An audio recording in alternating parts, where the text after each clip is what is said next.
Hello, hello. Good. Check, check. Yeah, you're all good. I gotta ask, man, is that Nag Champa? What are you lighting up back Oh, there? this is something I use. I got this at a Japanese mall in Hmm. not Japan, but actually San Francisco. There's a I mean, little the second closest thing to Japan you can probably get. pretty much. Well, hello, good morning, everyone. How's everyone doing? I should probably put Widdler on screen. Boop. There we go. Oh, I gotta resize this real quick because you are very. Oh, there we go. Welcome everyone. How's everyone doing today? How are you doing, Wid? I'm doing good. I'm doing good. Awesome. So let me just get this started. I usually do a little intro and everything. You kind of jumped in, but I have no problem with that. It just means we can kind of dive right in. How's everyone Oh, doing? was We I got. was I supposed to wait? I'm bad Oh, at these you're things. all good. You're all good. I should have let you know, but hopefully everyone is making their way in. How's it going to Coolborn, Postulio, Rage, Shroomhead, Seabeck, Theo, everyone? How's it going? Thank you to Postulio and Suspenseful for those follows. Yeah, so today, as you can probably guess by the beautiful person on the screen next to me, we're doing an interview with the Widdler. So I think Wid is someone who, if you are on the Twitch music community scene, if you are in any semblance of bass music, you've heard of the Widdler at some point or another. I don't know if I've met anyone who has listened to dubstep in the past 5 to 10 years who does not know who you are. Yeah, I So think a part of that has to do with me monopolizing the word dubstep on YouTube for the first couple of years of 2008 and 9. totally. I mean, it was a smart move because it was still like one of those search items that people were like, "What do I just search? Just dubstep?" And so mine would be like on the first page of coming up stuff. So it was definitely a leg up on keeping me motivated. Totally. Well, for the people who might not know you, because I get a pretty diverse audience in this stream. A lot of times I get like a lot of hip hop guys. I get a lot of honestly, I get a fair bit of like classical musicians every now and again. I get a lot of composers, like soundtrack composers.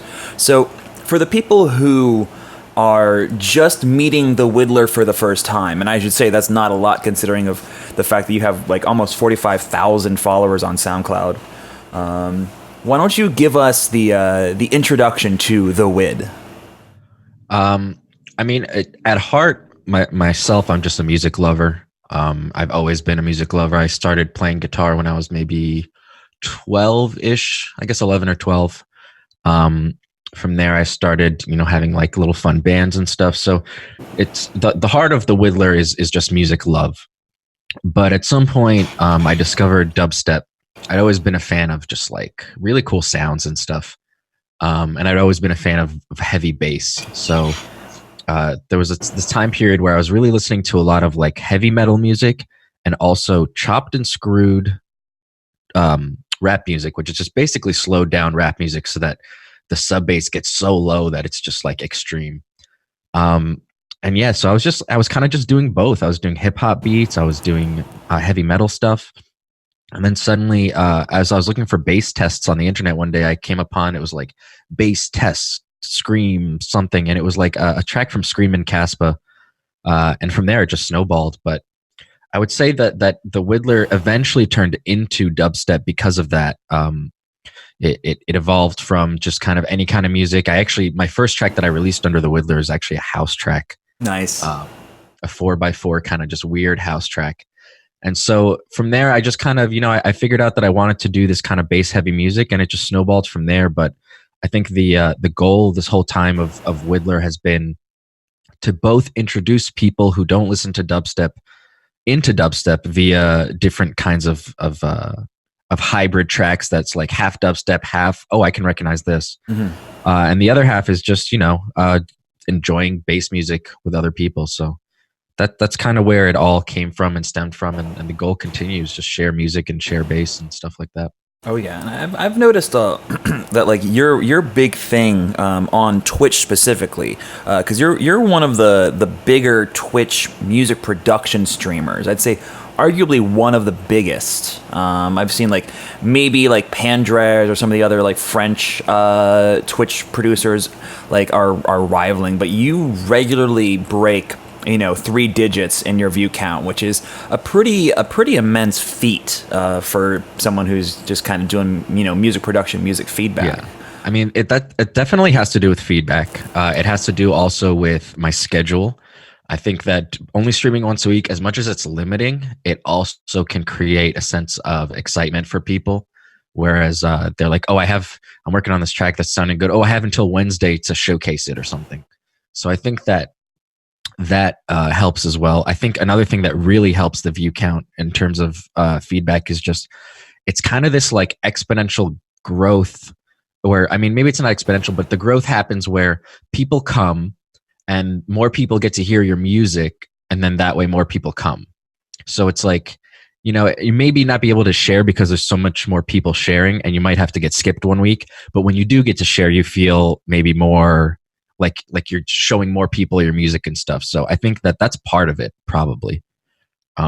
However, yesterday I actually did something a little different, and I did some production challenges, which my Wednesday streams have been just like feedback for the past 3 years. Yeah. And, I've been kind of scared to break away from that, but yesterday I did, and it actually worked out really well. We did 3 challenges, 2 of them before Tune Share, and then one of them we took a break in the middle, and we did that. So I have high hopes for my community for being able to deal with non-Tune Share stuff, but I don't want to give them a shocker and just cut Tune Share off on Wednesday quite yet. So. Oh, totally. I mean, I think that it might be a fun conversation at some point later on in this interview to kind of talk about like, how you feel about feedback, how I feel about feedback, and I know that we've had a couple of conversations on that, and I know that there is a lot of contention among the Twitch music community right now, and because of feedback. I know a lot of people feel like it's a bit limiting, or they feel like it's kind of counterproductive in terms of growth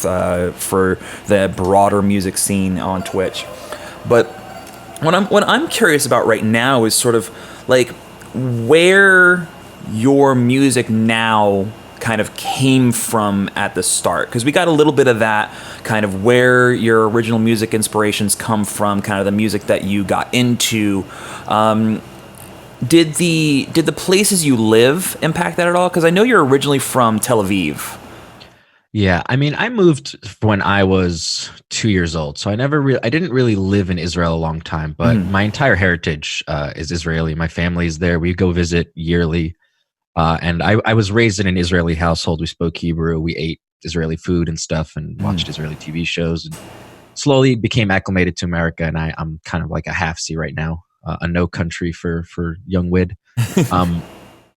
But yeah, I think part of my musical taste definitely has to do with the Israeli music that I grew up listening to. It wasn't so much like religious music as much as it was folk music. It was just different artists that my parents listened to, and also the Beatles, also Michael Jackson. And so just like growing up in a household where music was always playing and music was always part of the day, really helped me to continue wanting to have music every day in my life. And at some point when I started playing guitar, I was thinking like, where else can this go?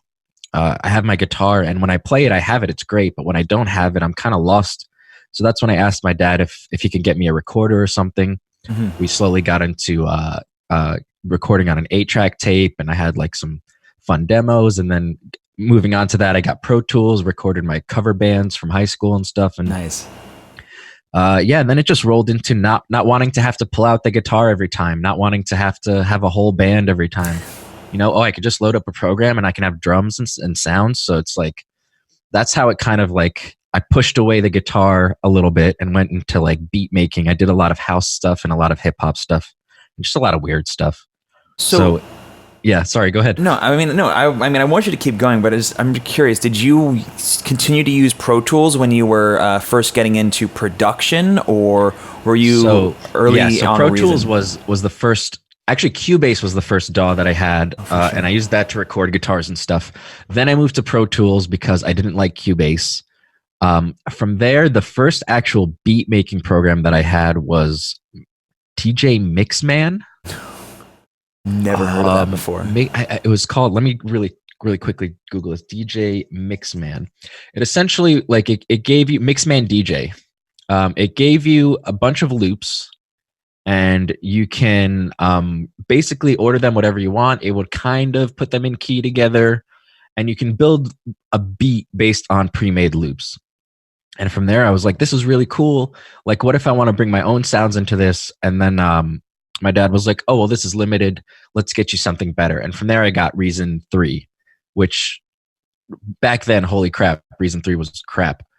But yeah, I was on Reason 3, and that was it. I found my home, and that's the reason I'm still on Reason now. If my dad gave me a different program, maybe Logic or something, I could be in a different place, but I'm happy with where I am with Reason. That's awesome. Did your music like evolve at all? Because you said you had a lot of influences. I'm kind of curious. Like, did your family listen to like a lot of klezmer or anything like that? Or Yeah, to an extent. I mean, religious music is always a part of being Israeli because the holidays are very songful. Um, I think that a lot of the musical influence I got from my parents was probably through pop music. Like I said, there's a lot of like folk and pop music that they had. And I think that most of the influence from that part of me comes down to melodies, comes down to harmonies, and comes down to chord progressions. I feel like the question you also asked was, I think how do I feel my music has changed or evolved from there? Yeah. And I feel like I'm slowly, unfortunately, feel like I'm getting less creative and more technical, and I'm trying to fight that off like as hard as I can, because that's one of the more frustrating things, is to have a technical song that's not creative.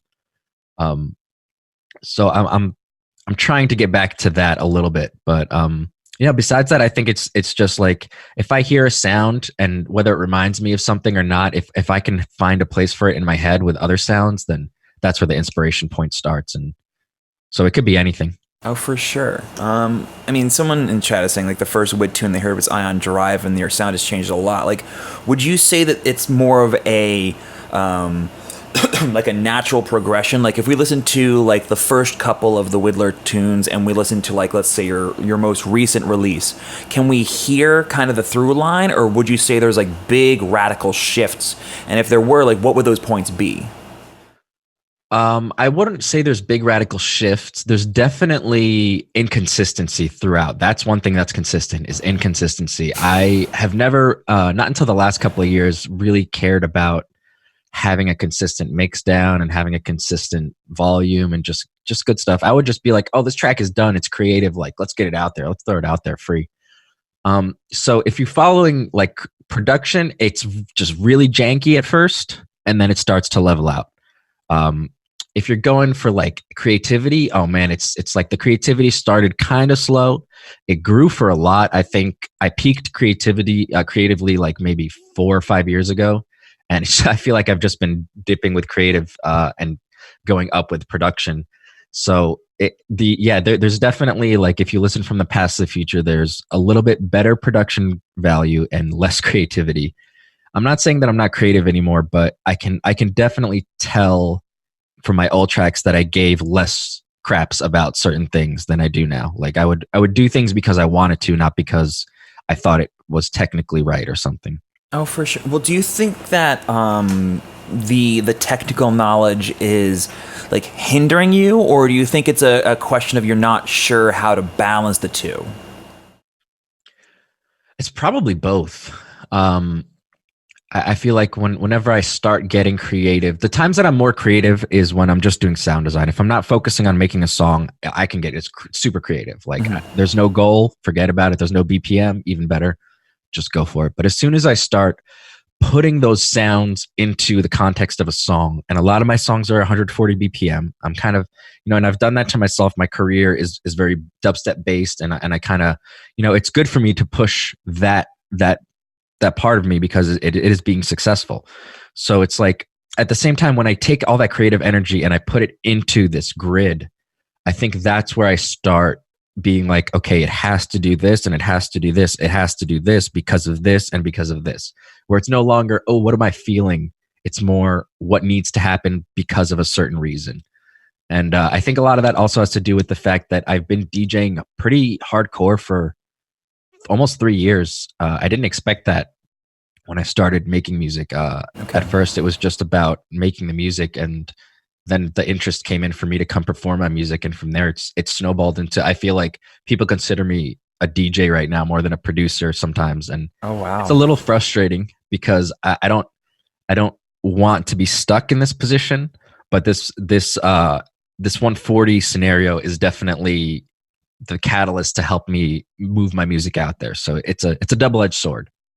That's interesting. Like because for me, I got started with music production because I got into DJing. So Right. like for me, the two acts are very intertwined, at least in the way that I experience it. And I've heard from other artists, like I don't know if you checked out Mr. Bill's podcast that he started doing. Definitely, yeah. But the one with Andrew Huang, Andrew was talking about how he actually didn't want to do shows as much because his whole goal was to be a producer, to be a songwriter, to create music like you're talking about. And the idea of performance is not something he really saw himself as like part, or he saw as part of his role. So would you say that you're feeling somewhat similar? I love doing shows. It's really fun. But at the same time, it has caused me to do less production. I have less time to actually do production, and that's been a huge factor for why I haven't put out as much music. In the past, it was music was coming out because that's what I focused on basically the whole week, and the momentum kept carrying through. So I never got derailed. As I got older, though, relationships, life happens, and shows happen, and I don't have the momentum that I used to have for creating songs. And so it's like, as much as I love doing shows, the downside, besides feeling like you're always tired, sometimes traveling, is not having as much time consecutively, not getting that momentum going, because as soon as you maybe have a day in the studio, you never know if the next day is going to be open, if you're flying or if you're busy and stuff like that. So on the one hand, I do really enjoy doing shows. The shows themselves are fun. Like if a show has good sound and good crowd, like holy shit, that's fun. That's super fun. But hi Mitzi. At the same time, it is definitely frustrating to know that I'm putting what started the whole music, which is me sitting at the computer making music and enjoying it, to the side in order to do that, the DJing stuff. So. Oh yeah, I mean, kind of going back to like that Mr. Bill interview. It's something that I think he talked about there, and it's something that he and I have actually talked about. Where the more successful you get at the thing you wanted to do, the less time you have to do the thing you wanted to do. 100%. Yeah. Would you ever consider like taking a hiatus from shows? Oh yeah, that's coming soon. Actually, I for told sure. my agent. I'm doing small hiatuses at first. I'm taking off January through March to do some music stuff, do some family stuff. And then I'm going to probably go to Europe. But then after that, I really want to take off like a full 2 years. I want to try and get myself into just some more parts of the music industry.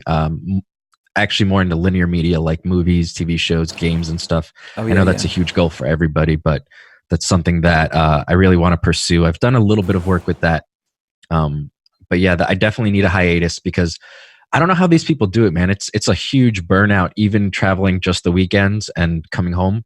But some of these guys, they're out for months on end. I don't understand how they do that, man. That's crazy. Yes. And I'm not even a drinker. Like I don't really drink much. I don't do hardcore drugs. I just kind of smoke weed once in a while. And Same. it's just like it's a hard life out on the road. I could imagine, like, because I mean, I've never had the opportunity to be a touring artist. I kind of my career path kind of diverged a bit early into like the educational sphere of things, and that kind of in a similar way to doing shows, like it's insane how much like teaching takes up time away from the thing that I wanted to do, which is writing music. And that's not to say that I don't like doing that, but I'm sure you've experienced like this time where it's like double-edged sword, yeah. Exactly. Which it's funny because we've gone through pretty much everything that I would want to talk about in kind of the opening phases of this, but I'm still like really, really curious about a lot of these topics. I kind of want to stick on this for a little bit if you're okay with it. Oh, of course, man. So, how do you feel when it comes to like giving yourself time? Do you find that the more time that you have to work on a project, the easier it is? Or do you find that time crunches are motivators? Because I know for some people, they are huge motivators. Yeah. And for people like me, too much of a schedule is a problem. Yeah, no, I'm rambling. But I was just saying, like, for me, the big part of my time is like figuring out, like, do I need that or do I need more flexibility? So which do you prefer? And I don't think there's an answer to this, but this is something that yesterday totally cropped up in my head right after stream. We did the 30-minute challenges and people were like, oh man, I suck at this. Like people were trying to maybe find the reason to enter the 20-minute contest because they were feeling a little bit intimidated. And I think that part of it is that like, if you're given a deadline to something, you don't have time to second guess yourself as much. And second guessing yourself is a never ending game. You can second guess yourself until the project never comes out, which is basically half of my hard drive. Whereas other times someone's like, oh, I like the song. Like we have a release date. Do you think you could get it done by this date? Those tracks have already come out. Those tracks are done. Mm-hmm. So it's really like, again, it's, if you're going to give yourself the time to be creative and you feel like you need that time, you have to utilize it. You can't just, flipping coins here and there. Like, is it this? Is it this? It's you have to be using that time towards something productive. Like, oh, it's taking me a long time to record this because I want it to be perfect. That's different. But if you're just like up in the air, oh, let's try this, and you find yourself kind of doing the same thing for a few days, like that's no way to get a track done. And I'm trying to get better at that myself. So yeah, I think to an extent having a time limit is great because it helps you push your product. It helps you stop second guessing yourself. At the same time, you might get frustrated and because you're lacking of time, just give up. Like some people did with the contest yesterday where it was like, oh, I started something, but it was not as good as I wanted it to be after 10 minutes. So I gave up. Yeah. I mean, that's something that I love about these little, what I call production speedrun challenges, where it like, and I mentioned this because I was watching the stream. I didn't participate in those challenges because I always find it more engaging to see how like the field operates and kind of watch the streamer produce. But when I saw people kind of say what you were talking about, like my input on that or my thought process on that was, if you have something that you are struggling with, there is a really good chance that is the thing that you should be focusing on. Like anytime that I've done like a 20-minute or even a 10-minute challenge or even longer, like I find myself getting stuck on XYZ thing. Like sometimes it's I can't get my drum sounds to be right. Sometimes it's I can't figure out a good top line. Sometimes it's a simple matter of I don't know where my preferred presets are located at. And being able to look back at the project and identify that has helped me later on when it came time to work on those things. We could spend a day like writing top lines. I could spend a day sorting my sample collection or favoriting certain presets. So I think that it's almost a universally beneficial process, but the main thing to remember in it is you got to actually do it, and you can't just give up and you can't just cop out. Because I remember yesterday there were, I think, 2 instances of people basically taking something from the 20-minute challenge sample selection and throwing it onto an existing project. What do you think about that? People want to look good in front of others. Also, maybe they want to do the challenge, they want to participate, but they're not necessarily in the mood or something. I don't know. There could be a lot of reasons for throwing your or trying to do something out of what's asked for you in the challenge by like cheating or whatever. But I think that I'd rather have somebody do the 20-minute challenge, of course, and have a really garbage track than to stick the sample onto a track that's been on for about two weeks or something. Junk Funk, I'm not calling you out specifically, but I am. Yeah, I mean, if you feel called out, maybe you should consider why you feel called out. A Junk Funk, I don't. That's not a slight on your character. I still think you're an awesome dude. I have no problems with what you did yesterday. I just think you cheated yourself because you didn't try. So yeah, you gained not much from yesterday's challenges. I gained a lot from yesterday's challenges, to be honest. Well, what did you find out about yourself when you were working on these? I find out that my comfort zone is just having a drum beat. As soon as I can have a drum beat, I can make an easy loop around that. And I also found out that my creative brain wants to do a million things at once, especially when on a time crunch. And because of that, I end up doing almost none of them because I'll just forget. So I think that I'm learning how to, like, if I want to do something in a track and it's not immediate that I'm going to do it, I should almost write a note about it and like keep that for later because I have like I said, I do smoke a lot of weed and it has some effect on my short-term memory to an extent. And when I'm sometimes smoking and I get in the studio, I'll focus on something, get an idea, and then focus on the wrong thing and just kind of get stuck on the snare for 2 hours or something. Oh, I mean, to that extent, like, would you ever like try to translate these ideas into other aspects of your production life? Specifically, like, I wanted to kind of circle back to the conversation about like people who have huge touring schedules. And for a lot of those people, they work on the road. Can you work on the road, or? I can and can't. I can't right now because my laptop is crap. I just ordered a new one. It should be here in like 3 weeks. I can work on the road. I can make ideas. I cannot finish songs. Oh, for sure. I have to be in the studio because my comfort zone is here. My speakers are here. If I can't hear what's going on, there's no chance I can finish a song.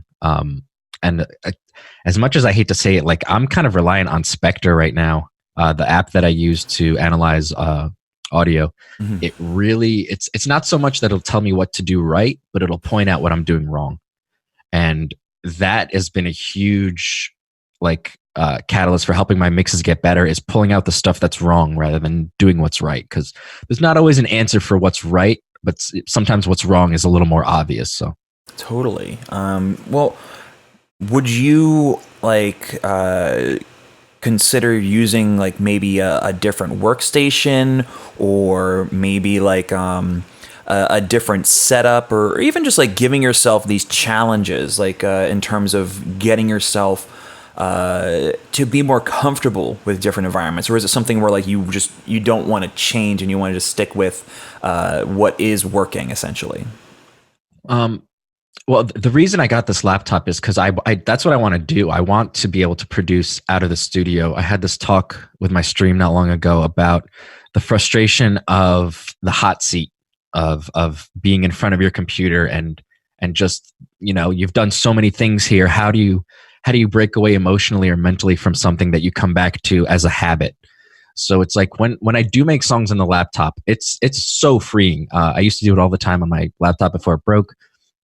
And it's just like you put yourself in a new environment and you can really enjoy making music again. It's like something that might be boring in the studio because you're looking at the same walls and the same keyboard and the same desk all the time, might be way more interesting when your brain has something else to latch onto as well, like a smell or a mood or something. So I think it's super important to actually start songs outside of the studio. And that's 100% why I bought this laptop, is to start making beginnings of songs outside of the studio, and to just try and channel various places, whether it's energy or just the mood of not being in just right here. Because I'm here all the time. I play video games here. I watch Netflix here. I produce here. I procrastinate here. So it's a really hard place to break away from mentally. Every time I open Reason, it's as if I don't know how to explain it, but let's say sitting somewhere in a car or on a bus or on an airplane with your eyes closed, listening to music is such a different experience than sitting with your eyes open, looking at the tracks that you're creating. Oh, 100%. It's kind of funny you mentioned that because, like, one of the things that I try to tell people a lot is, like, if you are working on a project, try focusing on what happens when you are not looking at it. Because, like, if you have, Reason or Logic or FL or Ableton open in front of you, you can see every sound before it happens. So your brain is anticipating everything that's coming. And if you don't have that visual stimulation, you're forced to engage with the music on a different level. And this also applies, I think, to other people's music. Like I talk a lot about referencing, and I think I'd be curious to get your opinions on, like, referencing both in the DAW and outside the DAW. But when I'm listening to other people's music, it's a completely different experience whether I'm, like, sitting in my chair, sitting in an airplane, or even on the bus, eyes closed, just listening to the music, versus at my computer, I have, Twitch open, I have Twitter open, I have Discord open, and no, it's 100%. It's a different experience. And I think that some people can get discouraged in TuneShare because of that, where they link a song where, everyone's like, ready to listen. Okay, what's your song? But it doesn't have to be a song that grabs your attention. It doesn't have to be a song that has a huge drop. Like, sometimes it could just be a chill song, and people, like, they're expecting something more. So they're like, this song's boring. It could be more interesting. And it's like, man, I listen to plenty of music that just repeats itself, and it's not boring because I'm not sitting there waiting for the song to do something. I'm enjoying the music. I'm getting into it and stuff. And another thing that I had, like, a big issue with SoundCloud, and I still do to an extent, is looking at, like, seeing the waveform before you listen to a song. It's like watching the trailer for a movie before watching the movie when the trailer has spoilers. It's like, why? And so it's like, I for a bit there, I wanted to do Bandcamp feedback, or even just any other kind of feedback that doesn't have the waveform, but having the waveform, it's easier to click, oh, here's where this happens, here's where this happens. You can see this section and this section. So it's a double-edged sword there. I think what I might start doing, now that I think about it, it's all coming to me, is maybe instead of pulling the song up on the computer, I'll only have it on my second monitor. So unfortunately, I'll have seen the waveform, but for the rest of chat, they'll get to hear it as a, they don't know what's coming. Oh, that's a good idea. I'm going to steal that, actually. Yeah, no, go for it. It's been a big pet peeve of mine where it's like, oh man, I already have so many preconceived notions about a song just by looking at the waveform, and I don't want that. Oh, for sure. I mean, well, kind of on that kind of topic, like, do you find yourself, like, digging into SoundCloud, or like digging into certain platforms over others when you're looking for, let's say, inspiration? When I'm looking for inspiration, it's usually SoundCloud, because I usually listen to mixes for inspiration. I don't listen to individual songs as much. I like mixes because it creates context for different tracks. Like, sometimes I think mixes are really cool because of that. Like, a track that can be so good could end up being bad if it's in bad context from the song before. And I think that's kind of what motivates me, is when I hear a song in the right context coming before us after another song, and it just kind of creates this mood where, oh, I wasn't expecting this to happen next.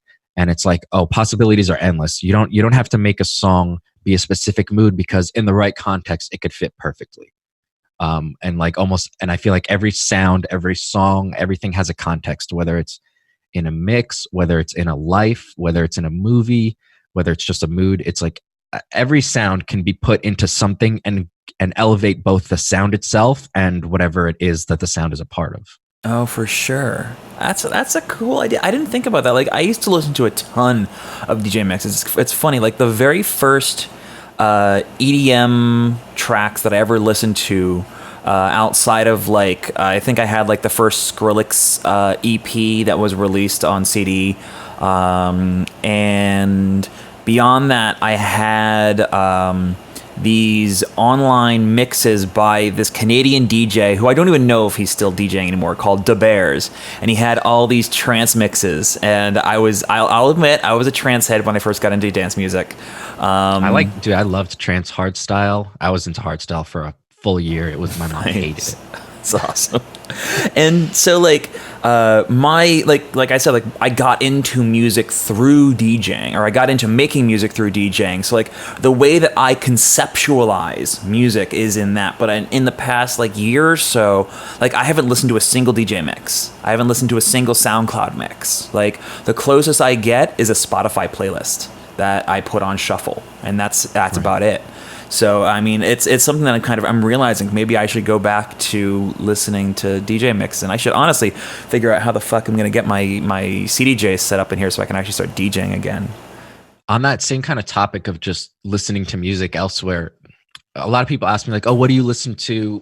Like, who do you listen to that's dubstep all the time and stuff?" And to be honest, when I'm not listening to a mix or something, which a mix is like all different artists, which is what I like about it, I'm usually listening to just like music that I grew up listening to. Like I default to my iTunes purchased library, which is a hodgepodge of like, you wouldn't want it to play on shuffle because you'd be embarrassed. It goes anywhere from like Elvis to Christina Aguilera to like classical. It's just like, it's everybody likes a lot of different music, and that's what it is. And that's what I like to default to, is just the music that I've always liked, the music that it's kind of has been in my life all the time.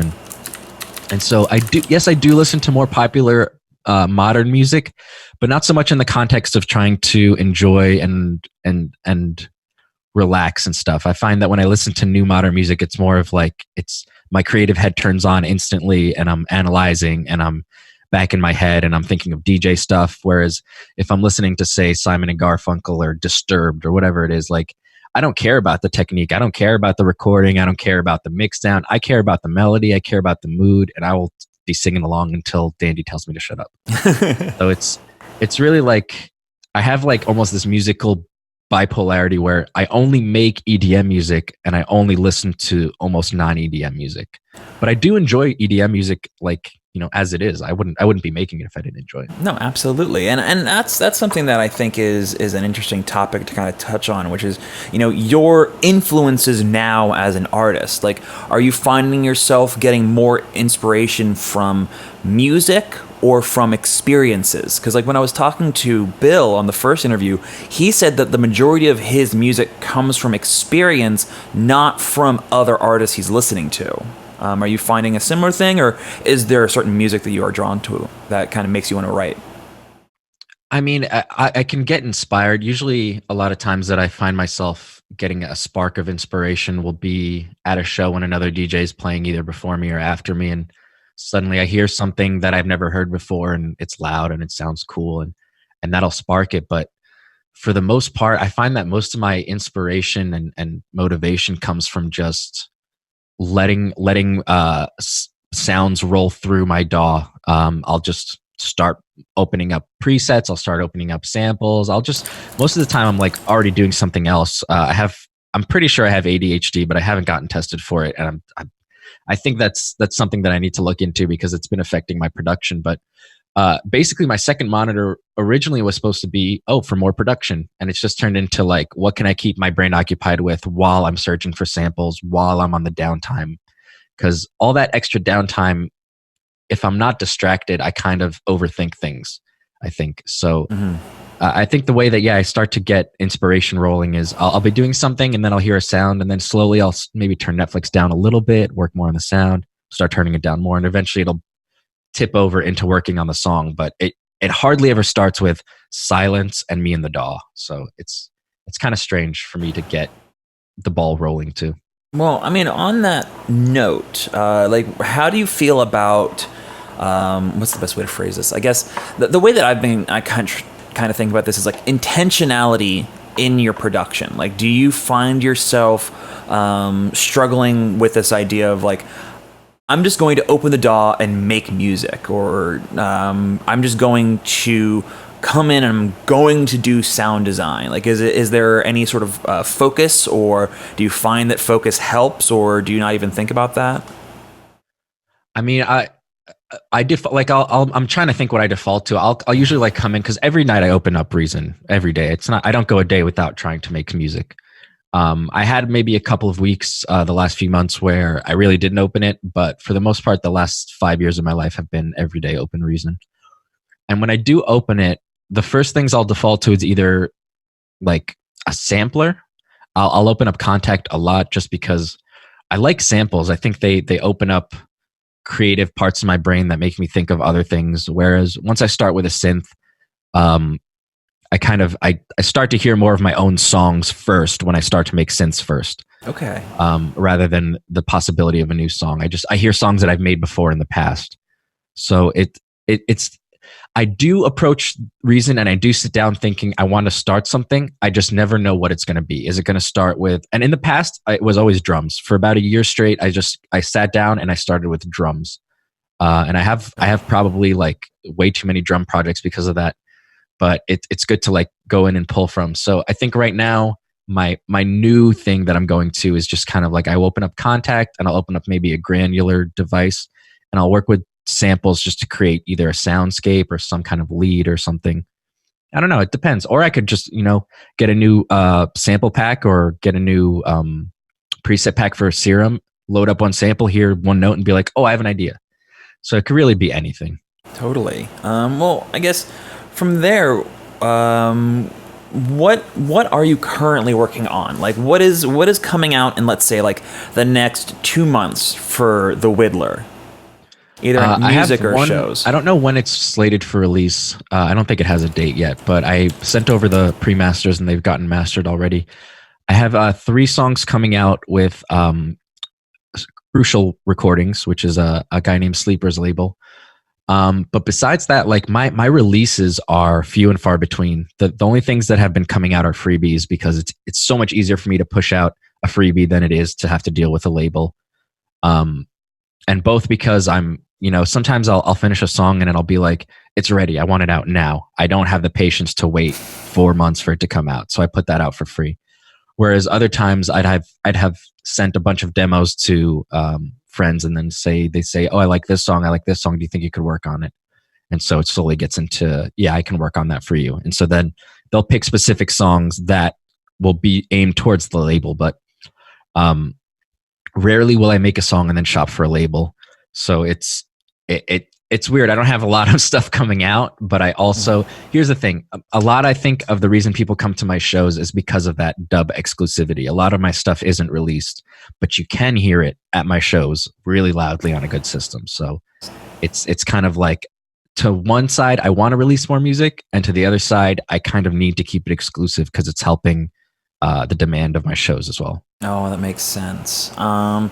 Well, is there anything else you kind of want to talk about for anything that we've brought up, or do you want to kind of shift into kind of listening to the tracks you sent in for us to go over or whatnot? No, I mean, unless I figure you're going to do chat questions at the end. Yeah. And if you see any questions. I was going to say if chat had any questions about the topics that we already had brought up, maybe. But if you want to do that at the end, let's just move on to the music listening. Oh, totally. Yeah. And if you see any questions that you want to address while we're going through this, you're more than welcome to. And people in chat, like if there's anything that you feel like is a pressing question that like you're worried about forgetting or you think is really sensitive to the topic we're on, feel free to drop it in chat. But I would appreciate if you could kind of collect the majority of your questions and bring them in towards the end of this. Question, come to Vancouver. Thank you, Seaback. Just put a question mark after. It'll be a question. Come to Vancouver? Vancouver? All right. So let's shift in to the next section of this. So you sent me 2 tunes. One is a release. You sent me the wave of it. Is it on SoundCloud or Spotify anywhere? I believe it should be both. It's not on my SoundCloud. It's on. Let me see here. Yeah, because I want to drop a link to it in chat. Yep. It is on the Dank and Dirty Dubs SoundCloud. Let me get this here because this was part of their release. Speaking of releases, isn't there a release that you're putting out soon with a bunch of people from your Discord? Oh yeah, the Wid Fam release. That's all them. I'm like super proud that that's actually happening. It's been delayed and delayed, and I told them that it would take them forever because that's how it happens. But it actually went through, and I think that's coming out September 26th, I believe. Hey, awesome! Shout Yeah, out I totally forgot. I have a song on that that's coming out. to the 25th. Yeah, So that's like 25th. a week away. Nice. I'm stoked, and yeah, it's really been awesome because the community has been the ones doing everything on that. It's I've literally only given them a song, and I said, "You guys do everything else." And a few people took the lead and just organized everything, and it's a pretty big deal, I think, because getting maybe even two people to finish a song for a collab and release it takes work, let alone 20 plus people on a full release. Yeah. Well, I mean, Okay, congratulations. here it is. I found the Okay, track. got the track. Good. Yeah. All right. Cool. All right. So there's the link in chat. I'm going to be playing this. Do you want to listen along in the Discord, or do you want to just listen to stream and kind of talk at the end? Is it going to come through your stream? Can I hear it through there? Yeah, it's going to come through the stream. Yeah. Okay, yeah, I'll listen through here. I've heard the song plenty of times. All right, for sure. So we'll just listen to the whole thing and then just talk through it. Okay, so I'm going to get going with this.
Take a break.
extra long outro to make it 4 minutes and 20 seconds. I was about to comment on that, like just in case people were not paying attention, didn't go look at the link, which you should have gone and clicked on that link. I'm going to go find it so I can post it again. Rechats is asking, did I hit Maine this summer on tour? I'm flying to Maine tomorrow. I'm going to be in Portland, Maine tomorrow, Retouch. If you want to come to the show, I can put you on the guest list. Oh, there we go, Retouch. Hit me up on Discord. I'm going to be in Portland tomorrow. Oh, there we go. It's either tomorrow or the day after. But yeah, hit me up. Awesome. So that's such a fun tune. Like I was mentioning in chat, like honestly my favorite part of this track, I guess appropriately, is the subline. So can you talk a little bit about that? Yeah, I mean, first of all, for all of I've done multiple releases for the Dank and Dirty 420 release. They've been friends of mine for a long time. And every time I make a track for them, I always like really try and make it fun. And so that's where this track came from. It was like the drum loop was what happened first. And then I had like probably 6 or 7 different bass lines that I thought could fit on top of it. And some of them even switched back and forth between different sounds. And in the end, I found that this one really rubbery sound that if I could just modulate it slightly differently for every hit, it would give it enough character to sound not boring. Because I have this pet peeve where like you make a cool sub bass or make a cool bass sound, and this happens a lot in rhythm and it happens sometimes in dubstep as well, but you make the cool patch and then it's just abused. It's like it doesn't change, it's just the same sound over and over. It's like, okay, guy, we heard it the first time, we heard it in C, we heard it in F, we heard it in G, like there's nothing else. We heard it all and it's going to just keep happening for the next 3 minutes, whether we like it or not. And so I was trying to think, what can I do with a single bass line that doesn't change sound to keep it interesting? And it came down to keeping it swingy, of course. The space in between the bass was one of the most important things, is having spaces in between the notes. And then the other thing was just all these slight automations to the attack time of the filter, so that sometimes the rubberiness was quick. It was more like whoop, and then sometimes it was like whoop. Little subtle, like just movement differences. So yeah, that whole track could have been completely different had I chosen this other bass that I had. It went back and forth between that bass and then I don't know if I have the project still. Let me actually check real quick. But the other bass was basically, it was kind of the same sound, only it was a little more metallic, and it went back and forth. I don't have it, but unfortunately, no, I don't have it. No, it's all right though. It wasn't nearly as good. So that's where the bass line came from. It was, how can I have fun? How can I keep it interesting? And at the same time, just use only one bass to do that. I dig it. I mean, it's funny because like the coolest part about the low end is the fact that it isn't always there. And I've noticed in a lot of tracks, especially like bass music tracks, where you have like just a sine wave sub bass at like -5 dB going into like 10 decibels of mastering limiting, and then it's just like 4 bars of one note, 4 just bars of another note, yeah. And like it's a common pitfall. So being able to kind of listen to this and listen to, like you said, like the space between the notes, having as much, if not more importance than the actual notes themselves. And that's like, now that you say it like that, I think that's been one of my like quote mission statements in dubstep since the beginning. If there's one thing that definitely from the beginning of my sound even till now is consistent, is space. I don't like to just jam pack everything in there because there's a space that I need to fill. I love rests, I love silence, and I love the expectation of a sound and then getting it a little bit later than you would necessarily want it or something. So yeah, now that you say that, that's a pretty apt way of describing what I try to do. Oh yeah, it's the difference between instant gratification and delayed gratification. Right. So I saw a quick question, I guess it would be good to answer, from Alien Echo. Is the clarinet programmed or live? Everything is programmed. The clarinet, I'm pretty sure, is a stock Reason clarinet. I just typed in clarinet. I've used that same clarinet in probably like 4 or 5 tracks, and I think that I definitely, you were asking earlier about like maybe some Israeli or klezmer influences. I would definitely say clarinet now that I think about it, because just the kind of like whiny honky tone of it all is just, it's so Jewish, and it speaks to me to an extent. Same. It's very Squidwardy. Very Squidward. Yes. Well, the other thing that I found most engaging with your track, like, because for me, and this is a bit of a tangent from what I was going to say, but like for me, the biggest hallmark of good production are the things you're not supposed to focus on. Because like everyone's going to focus on the kicks and the snares and all the percussion elements floating between them. They're going to focus on these honky synth lines or these sampled instruments or like these big aggressive bass lines. But for me, the most engaging part of your track was all of the texture underneath, all these little bubble sounds, all these little gentle synth risers, these huge delay lines that are kind of, I don't know, were you modulating the time on any of those? I have, so in Reason, there's something called the tape roll delay, which is basically you can turn the delay on and it'll go forever, and then you turn it off. So I basically have like a knob and it's like delay on, and then I can hold it and maybe fade it out if I want or filter it out. So yeah, it's essentially like automating the feedback knob. Oh, that's sick.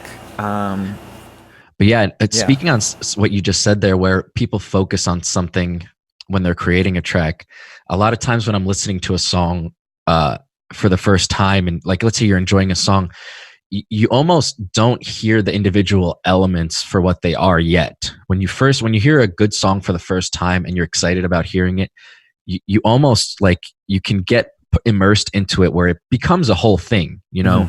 Like obviously it's a sum of parts, but for a second it becomes this whole thing, and you don't really focus individually on the kick, and you don't think individually about the snare or the exact hi-hat, but all of these things, you know, that were pre-thought out suddenly glue together. So it's like this, it's a weird perspective sometimes when you hear a brand new song and then you're like, wow, this sounds so much better than what I'm doing. But at the same time, you know, you've been this close to your song, you know, all the secrets, you know, it in and out. It's hard to kind of see the forest for the trees. Absolutely. I think that, you know, the kind of division of parts in music, it's something that I watched a video a couple years back. It was it was a conversation between Carl Craig and Matthew Deere, who are very, very big in like the house and techno scenes. And they were talking about like essentially two different styles of approaching a mix down or approaching your track, where like I think of them as two preferences. But they were thinking about it as like one is better and the other is worse, where the better route is kind of hinting at what you mentioned, where the track kind of glues together and there is like this smooth kind of gloss or layer over all of the sounds that makes it feel like one independent or one kind of complete independent thought, whereas like the other perspective is, you know, it's very clinical, it's very digital, it's very clean. It's like you have a sandwich and you can see and taste every individual layer. You know, you can taste the lower slice of bread, you can taste the tomato, the cheese, etc., etc. Yeah. And I call that like the Skrillex style of mixing, where it's just everything is just perfectly cut out into its box. And I'm wondering, like, do you find yourself distancing your ears from those songs? Do you find yourself leaning towards the more glued song, or is it more of just like a taste thing? Yeah, I think it depends on what the goal for the track is. For me personally, a lot of times when I'm doing feedback, I ask people, what's the goal of the track? Are you trying to compete in a mix? Because for me, a lot of the times that's what a track is putting up with. It's putting up with the rest of the songs in my dubstep mix. Can it, you know, hold up against the mix downs and the masters of some of these tracks? But if you're really going for what's more important for the track, I think it can be a nebulous answer. You can have a more boxy, tight, really clean.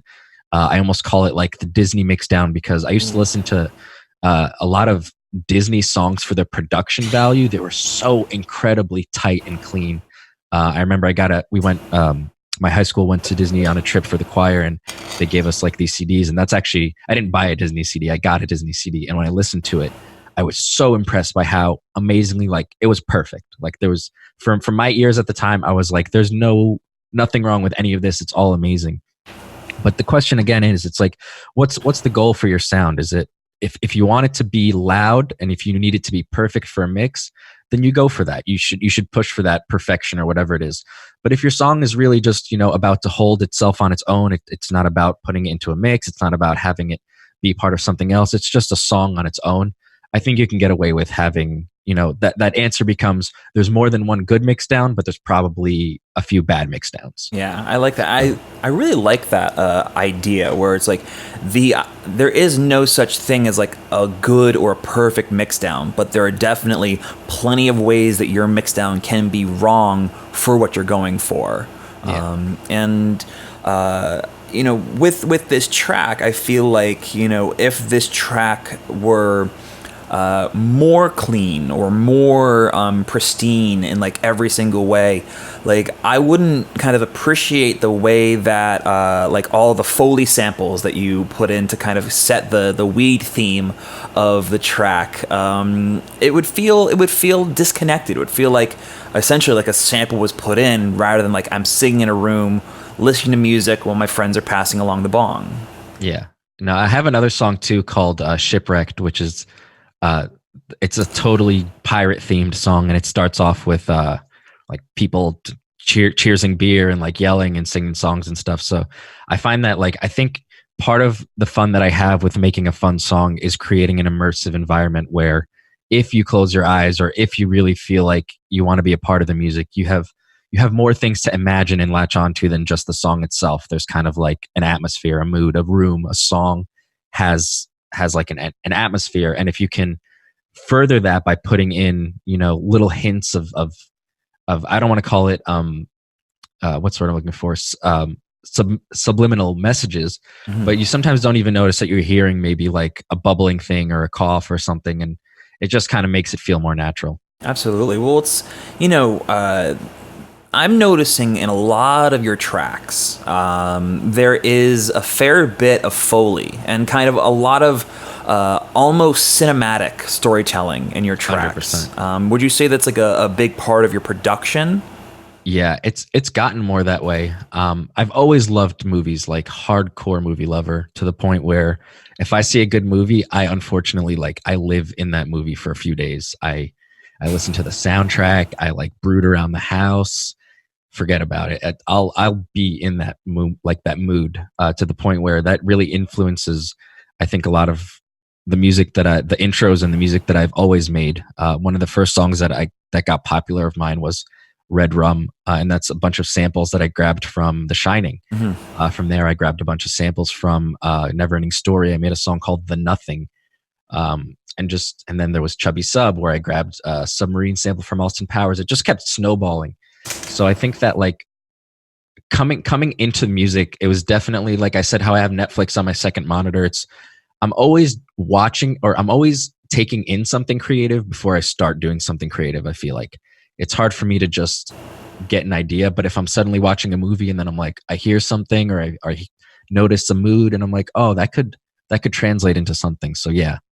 Well, there's definitely a lot of cinematics going on, I think, in my head when I'm creating music. Totally. I mean, I think that's interesting because, you also mentioned that, one of the reasons why you like to do tune share is that listening to music for I think you said it was at least 30 minutes or so before you start producing leads to more creative results for you. And I've been experimenting with that. Like I've mentioned to you and like I've talked about on stream before, I've been dealing with a huge bout of writer's block. But one thing that's always helped is not existing in my own world, but kind of existing in the world at large, and kind of taking that experience in. So do you have a preference for how you kind of consume creative content, or is it just kind of whatever is striking your fancy at that moment? No, it's just, whatever comes. A lot of times I spend most of my time on Twitch, to be honest. I love just lurking on Twitch. I'm pretty good at lurking at more than one stream at once. But yeah, when it's not Twitch, it's movies, and when it's not movies, I'm usually just watching just various documentaries and stuff on YouTube. I think it's interesting to note that a lot of the times when I do decide to directly sample something from a movie or from a game or something, it ends up totally shaping the track afterwards, which I mean, it should. But for example, not long ago, I made a track using some Metal Gear Solid sounds. I'm trying to see if I have a link for it, but I don't think it's up yet. And I used a bunch of Metal Gear Solid sounds, and every time I played the game afterwards, like all I could hear was my song starting up again. Every time the codec, because the first sound in my song is the codec, and so every time the codec came up, it would kind of trigger it.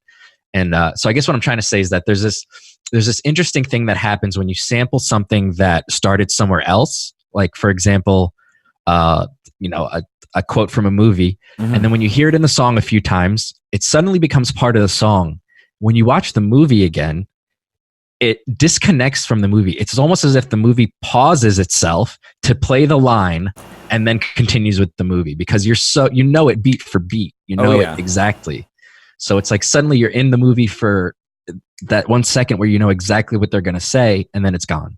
It's strange. Oh, 100. Well, I mean, it's funny you mentioned that, because like I found a similar thing, like not necessarily in my own productions, though it has to an extent. Like, but whenever I watch or not when I watch, but when I play a game, or like sometimes when I watch like a Twitch streamer play a certain game, like if there's a sample from a song that like is from that game, like I have that same response that you're talking about with like movies and stuff. Like it's like a detachment from the actual thing that you're watching. You're suddenly back in the song or whatever it is. Exactly. Like the example that I'd say is most poignant for me is like I found out a while back that Drake's producers sampled, I want to say it was like Diddy Kong or Donkey Kong Country 2 for one of the tracks off If You're Reading This, It's Too Late. Yeah. And I got that sample stuck in my head a little bit, and I love Nintendo games. Like, Nintendo is my fucking video game franchise of choice. And could be worse. It could be, fair enough, it could be Xbox. But I found myself, like, every time I was playing or watching someone play any Donkey Kong game, like all of a sudden, I'll admit, and like just go right into that space. So it's always really cool to see how our minds connect those patterns together. Yeah. Alien Echo in chat, though, is asking, can you quickly talk about copy strike when using samples from movies and games? Where's the limit where you took too much? To be honest, this is such a weird topic because copyright law and copyright strike is such a weird topic. And I think, in my opinion, I'm sure Musar will give some of his 2 cents after, but in my opinion, it comes down to getting caught. I think that if somebody wants to pursue something, they can. If I use a sample from a movie and nobody finds out about it, no harm, no foul. If somebody finds out about it and they don't want to pursue, no harm, no foul. If somebody finds out about it and wants to pursue, I'm probably fucked.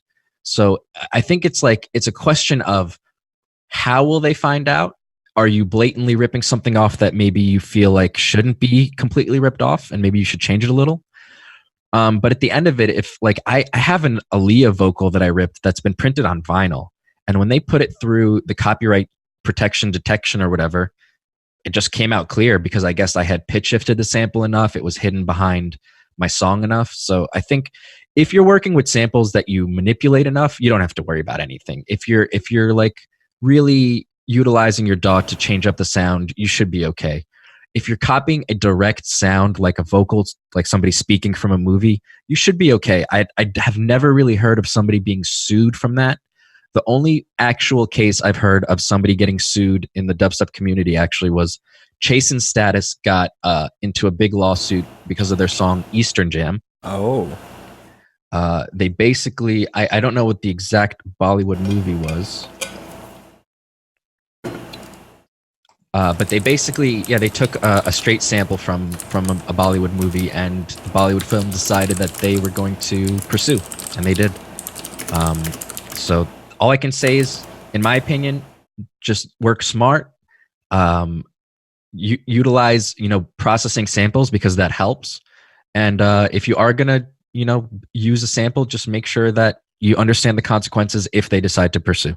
Oh yeah, I mean, you took the words right out of my mouth. I mean, I've talked quite a bit about like in the context specifically of like official remixes versus bootleg remixes, where I've gotten tracks in for feedback, and maybe you have. I don't know if you take remixes or bootlegs or anything. Yeah, I'll take whatever.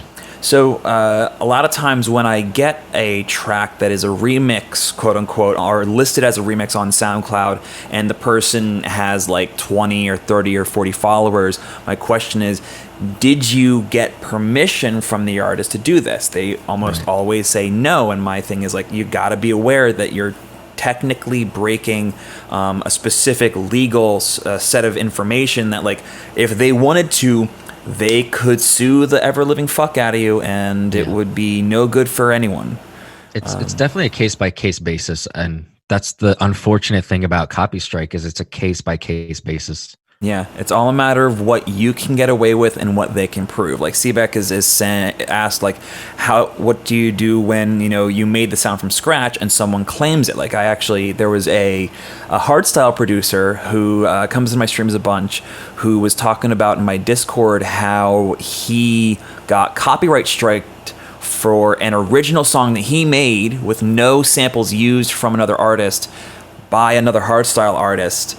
And I know that happens on YouTube all the time. Yeah, where there's not much regulation between when somebody copy strikes something. It's almost as if, oh, you're copyright striking this, we automatically assume that you own this. This is all you. We're so sorry. Let's remove this.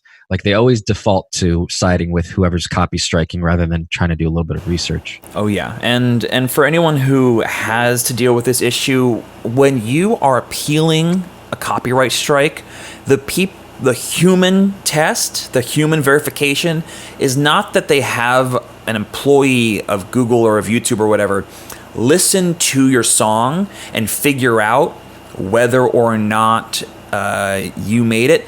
All they do is they verify that there wasn't a glitch in the algorithm.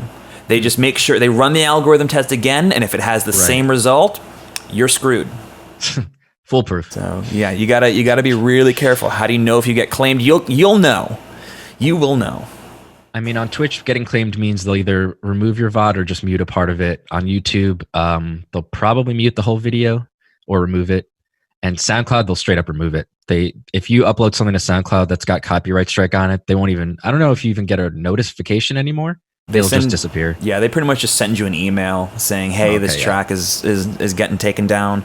Interesting. Which is frustrating. To kind of circle back to this track, I kind of have 3 questions. One about each stage of the process. Yeah, of course. I have the project open here, so I know you guys can't see it, but I'd be able to maybe solo some things if need be. Awesome. So how did this project start? What was the first thing you did when you opened the session? So this session that I have open is actually part 3 of it. Mm-hmm. And that's just due to my computer's limitations. A lot of times the songs that I do end up finishing end up having to have second and third projects because of bounce downs. But this track started off with the drums. I definitely wanted to have a track that had super small, that were as tight and small as possible while still retaining some kind of intensity. So I think I honestly overdid it. When I play this track live, sometimes I'm unhappy with the kick and the snare because of how transient they are. Mm-hmm. And I fault myself because it was I had just learned this trick that Shroomhead does where he'll split the frequency band into 2, the lower half and the higher half of say a kick or a snare. And then you can then transient shape them independently of each other. You can have a snappier sound. And I ended up just transient shaping these drums to hell. But so yeah, it started off with the drums. From there, it went into the melodics. I usually will create an intro or a sense of what is the key going to be, because it's easier for me to create a loop that's like a pad or a tension builder, and then release that tension by creating a build into nothing and then a drop. So that's where it started off. It started off with some of the harmonicas, the pan flute, and it started off with let me get this first sound here. This just deep resampled clarinet that just plays a single note, boom. And from there, yeah, it was like I got to the drop, and it was let's play a game of which bass fits best, and that was a couple of weeks. Nice. How far did you get in like the first session? Because this is something that I think a lot of people need to understand, is that you don't sit down and write a song more often than not. It's really weird for me, to be honest. As much as that is great advice to give somebody, like you don't need to sit down and write a song in a single sitting. Mm-hmm. I found that the most productive songs that I have happened because once I started, I almost can't stop. Oh, for sure. It's almost like usually these will, like, I'll start at like maybe 10 or 11 and I'll find myself at like 5 a.m. being like, wow, that was intense. So it's like, for me personally, it's more the one sitting tracks that it gets laid out all in one sitting, the intro, the drop, and then maybe like some sort of second section. And then from there, I'll spend 2 weeks just adding stuff, taking stuff away, seeing what fits best, polishing it. And a big, huge part of my progression and getting a song ready for being finished or being played or whatever is I'll export it so many times. Like once you export a song, it sounds different. Like it's whether it's a not a real, whether it's a placebo effect or whether it's actually sounding different. Once you export the song, it plays differently when it's not sitting on your system like that and actually happening. And so it's like I'll export my track a whole bunch of times throughout the process. I'll bring it into Virtual DJ and I'll mix it up against other tracks. And that's kind of the biggest perspective gainer that I can get, both in mixdown, in progression and what should come next, like, and in just overall mood, because I can almost, when I'm creating a track, I can almost hear a track that can maybe has influenced it, that I could as a DJ mix it beforehand or mix it afterwards. And so a lot of that inspiration comes from, just having it exported and trying it out against other stuff. Okay, that's cool, because there's two things there that I think are really interesting. Like, first, I like the idea that, you get it to, let's say, like, what would you call it, 50%, 75% done, and then after that first session where you get it that far, it takes a couple weeks to really hone in on the fine details.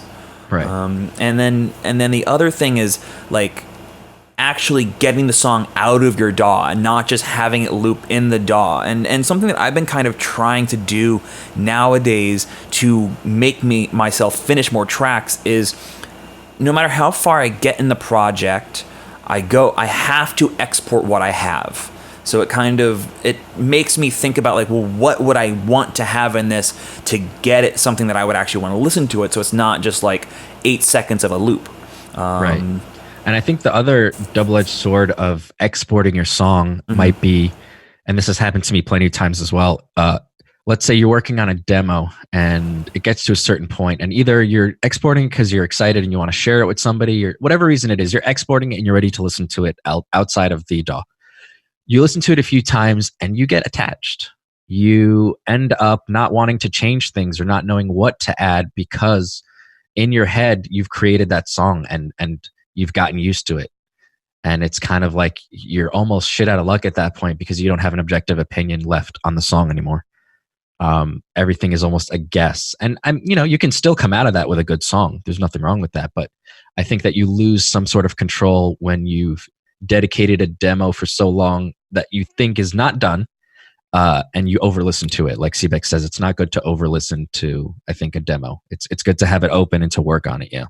Okay. How often do you spend your time working in the project versus like listening to it in also Cruiser? Holy shit, thank you for all those bits. That's about 2,000 bits at this point. Thank you so much.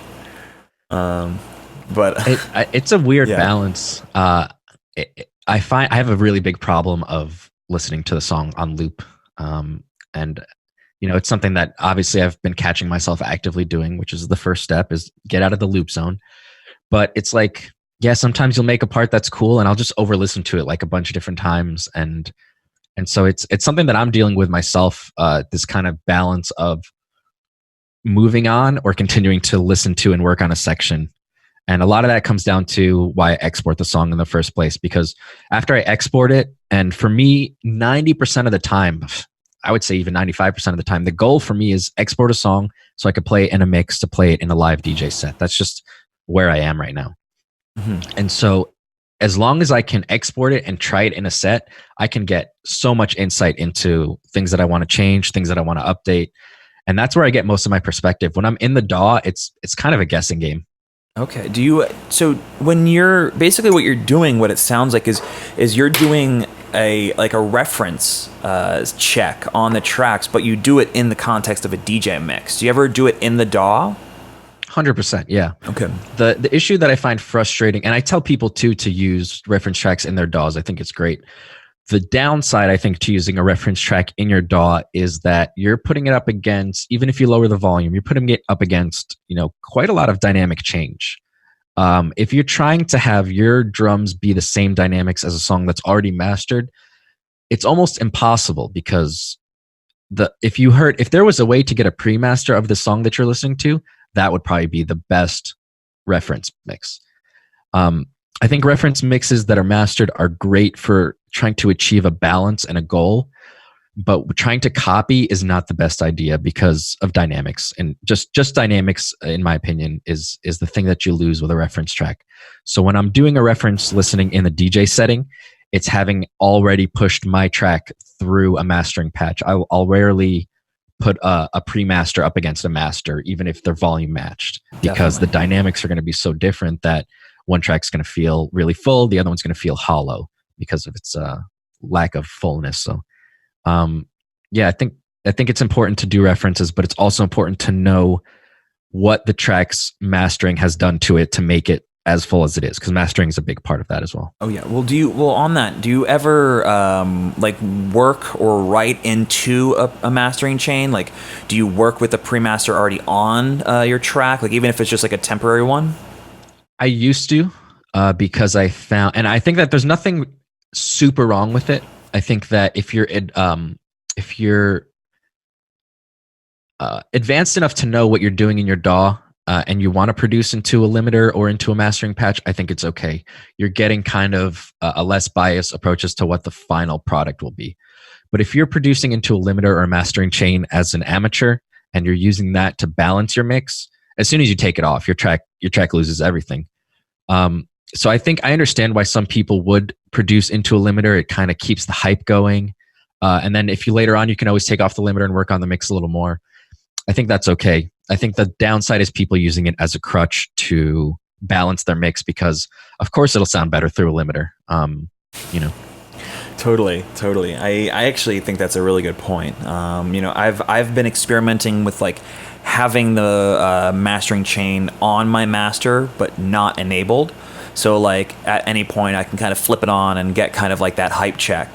But totally. As of right now, I still have it enabled, and I don't feel like it's been a crutch, but I think that sometimes it comes off, when I've started to kind of balance my mix in terms of levels. Yeah. Well, how hard are you pushing into the mastering? How much is it reducing usually? Generally, I'd say about 10 decibels. So at that point, what I would say is I would recommend clipping more, because chances are those are drum transients. And instead of using a limiter, you can probably just have a soft clip at the end as you're mastering for production. It'll keep the top steady. Mm-hmm. It'll let you know when things are too loud, because it'll distort instead of duck. The difference obviously between the limiter and a clipper is that a limiter will make something quieter, as a clipper will just distort it. So I find that if I'm producing into a limiter, I'll sometimes get a more weird mix down than if I'm producing into a clipper. And the clippers are usually there just for safety, so I don't blow my ears or my speakers at the time. So yeah, again, I don't think there's anything wrong with that, because you obviously know you can take off the limiter, and you probably check your mix. You don't just listen to it fully on the limiter and call it a day. Yeah. So it depends on what the person's doing, but they should know that if they're producing into a limiter, it's going to be shaping their sound to make it sound better than it actually is. Oh yeah, yeah. I always keep that in mind, and I actually I use a combination of a soft clipper and a limiter, so I'm kind of like straddling the line between what you suggested, which I'm definitely going to try. I might just put a hard clipper on my master and just call it a day for the loudness kind of tests, but.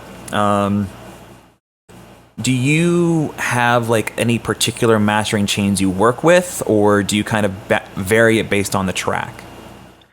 My mastering chain has evolved a lot, and it continues to evolve. I'm not a mastering engineer. I did not go to school for it. I read maybe a couple articles. I read half a book, and for the most part, it's just trial and error. But yeah, I think my mastering chain it's pretty much the same for every track.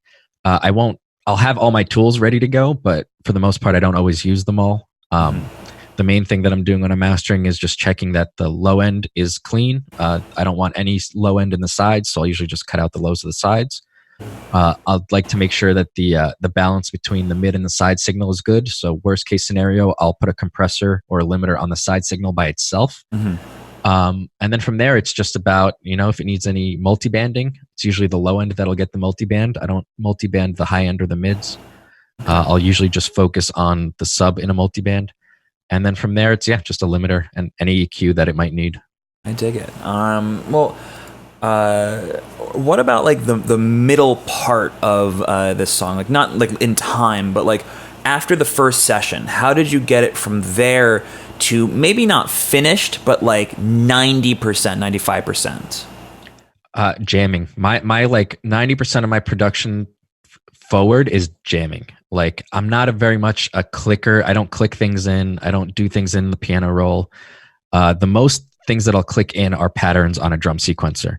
But when it comes to the instruments and all the sounds, like I couldn't produce without a keyboard, without a MIDI keyboard, whether it's 3 notes or whether it's 60 notes. I need a MIDI keyboard because what I do is I'll play the song and it'll just loop in the background, and then I'll be loading presets. I'll load synths and I'll just start jamming over it. And when something fits, I click record and it becomes part of it. And especially for these melodic tracks where there's a lot of, like the key is very much laid out. So if I wanted to play a melody, I'd know what to play. Whereas some of my other tracks are a little bit dissonant, don't really have a key. So on a track like this, it was just about finding different instruments that were melodic, jamming out different riffs. And then a lot of the times the final thing that really cleans up my track and makes them interesting, like you said, is all these extra long reverb tails, these delay tails, these little bubbles and stuff. A lot of this is added way at the end. I love to do my transitions and my effects almost last. Okay. I'll have like a basis of a transition, like a or whatever, like a reverse sweep. But the actual mood of the whole track moving, I'll do at the end because I find that it's easier to build a movement patch. In my sample pack, I have a bunch of these like movement samples that are just like to create movement in your track to help it go up and down and expect things. And so I think that when I take the time to just build that separately from a track instead of, I need a little bit of that here. Next part of the track, I need a little bit of it here. I need here. I just build one huge entity and then I can pull in and out of it as I wish with like various filters and volumes and stuff. So a lot of my tracks are kind of stale up until the last 10% is done, where I just make sure that it all moves. Because if there's ever a point where it feels like it's stagnant, that's when I'll go back and I'll say, okay, what's stagnant about this? Do I need to add elements or remove elements? Because that's usually the answer. Yeah, I mean that's kind of wild. Like I saw Carter was saying, like he does it last. Like for me, it's like that's like honestly sometimes one of the first things that I do. Like for me, so much of my process, and I think it comes from like my background, like falling in love with dance music through trance, which is very much a transition heavy. So yeah, and I Seebeck's in chat, and I always compliment Seebeck on his ability. He's in 4x4 music, and his ability to harness that long evolving change of tension and release, and it's something that trance I think does so well. Oh yeah, and with that, like I just one of the first things I do, like I almost have more of a sketch of like what the main focus of the track is before I go like all in on all these details. Just because like for me, like that that dictates kind of like the life of the track. It's kind of the breathing of the track, like the way that it inhales and exhales, and that determines so much of almost how I write everything else. So it's interesting how different people's approaches are. Do you usually start a track, or like do you usually work? I make an analogy sometimes to painting or drawing and creating a song, where it's like you can approach a song as a skeleton, lay out the length of it, lay out the sections of it. Mm-hmm. And that's kind of like drawing in pencil before you fill it in with ink and with the next step. And then there's also the approach that it's like some people just go in and they start with the eye, and the eye gets crazy detail, and then the nose comes in, and it's like they're working almost from a different perspective, where they're like, just spreading out instead of having a shell that they then work on top of. So do you find yourself, I'm just curious, working more the shell technique, or more like you focus on a certain detail and then it all expands from the detail? I mean, well, I would say I'm more of a shell-based producer, more of a shell-based musician or artist, where I zoom in really closely for a moment, and then as soon as I get the first kind of zoomed in thing really, really good, I immediately explode out and try and get everything to work in a way that kind of creates the bed of everything.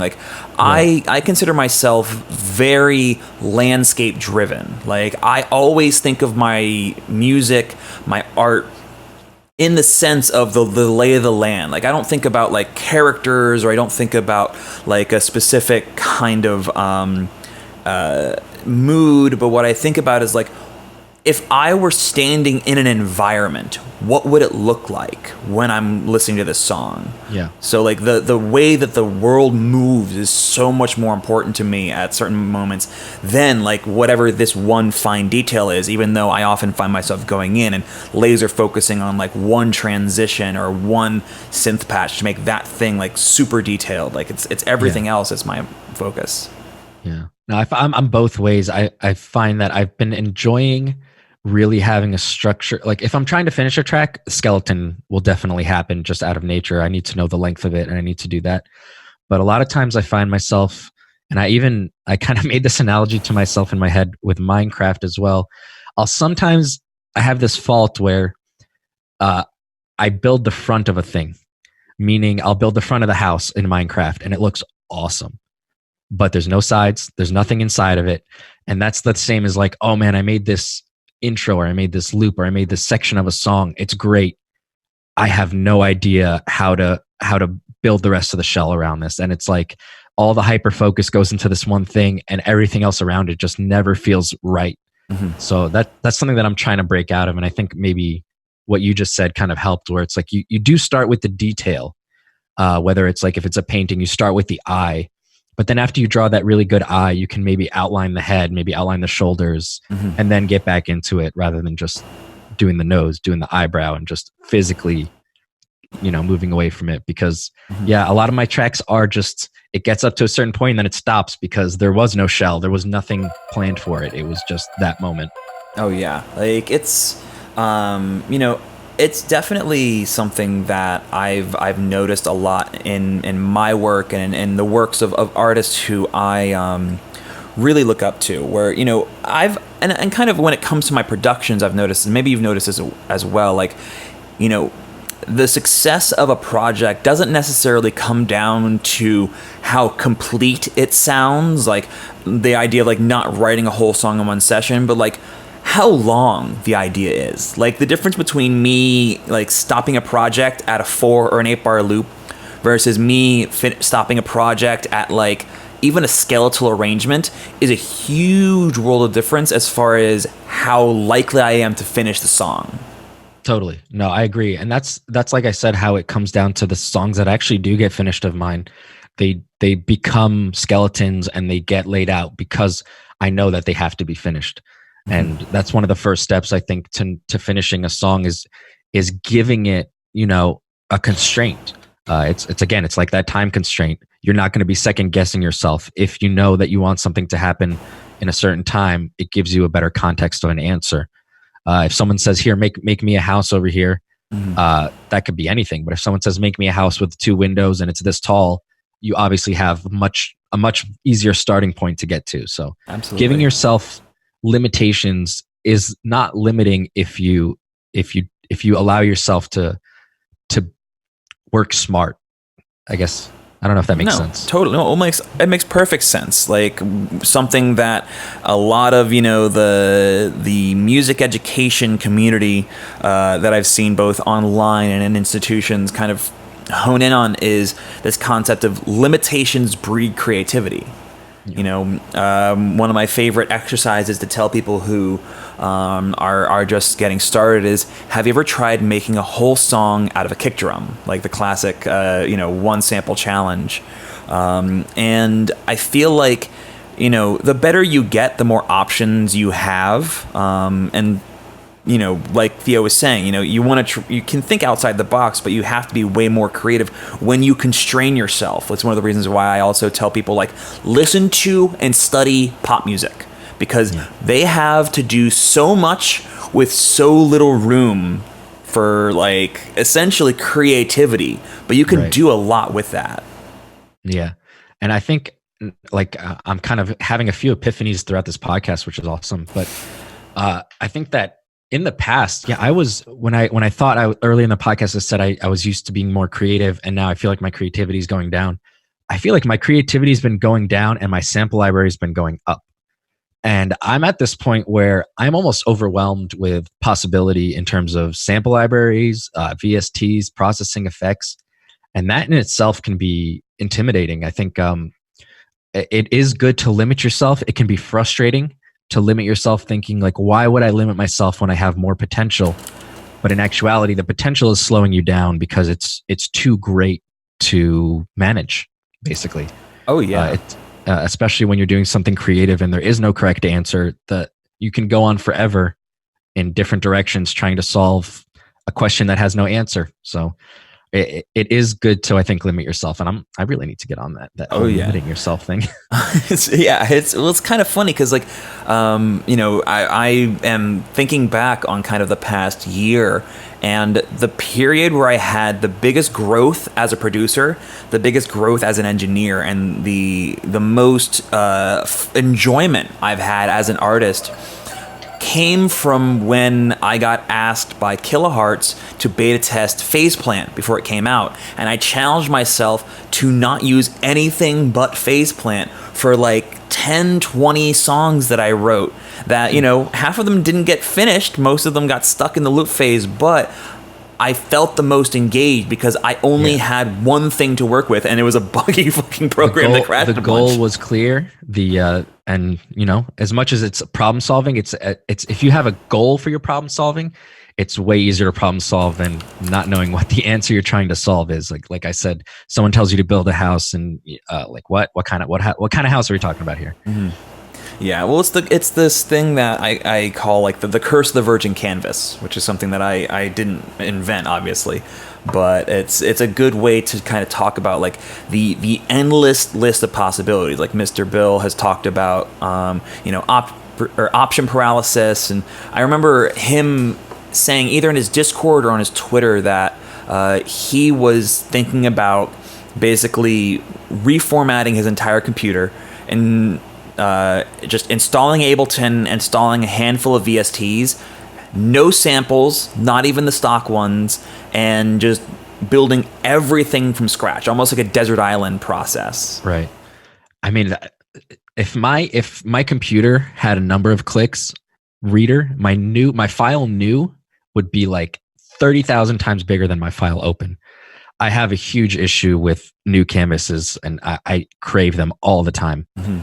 I think that would be an awesome thing, especially for Mr. Bill to do, but it sounds like it's only a temporary solution, because at some point that computer would fill up with all these samples and stuff, and he'd be right back where he started. I mean, maybe not so much, I know Mr. Bill, he doesn't like to reuse samples and stuff, but no, that's definitely something that I'm coming to terms with is, what did you call it?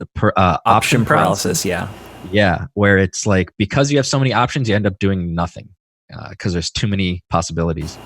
Oh yeah, I call it. Sam in the chat is saying, limit yourself on VSTs. I found the more VSTs I have, the less I know how to use them all. Yeah. I have plenty of VSTs that I know how to use on the surface, but if you were to tell me to do something with them, I'd probably be a little clueless, and that's not always a good look. It's okay to browse presets and stuff, but if you're going to be just putting yourself in a place where you're confused most of the time, then it's not going to be as productive as knowing what you're doing. Oh yeah. Also, this is where I come in really close to the mic and say, you should learn your stock plugins on your DAW. Don't worry about buying Serum. Don't worry about stealing all the Waves products. Just fucking learn your DAW, because guess what? It's all really good. Listen to this man. Who's mumbling into this microphone. All right, so let's move on to kind of the final 10% then, because we already talked about how, like, you know, you save a lot of your atmosphere and a lot of your transitional effects for the end. Do you mix as you go, or do you mix at the end? I mix as I go, 100%. Okay. But at the end, most of my mix not most, but a lot of my mix decisions end up changing just based on, I export it, I put it into Virtual DJ. And honestly, Virtual DJ does something to audio that makes it sound terrible. So if you can get your song to sound decent in Virtual DJ, like that's a win in my situation. So yeah, I won't really know what I'm doing until I pull it out and throw it into Virtual DJ. And then from there, even though I've mixed as I've gone along, a lot of the track will change. Most of the time, it's how powerful the kick can be, where the sub bass is, and the brightness of the track.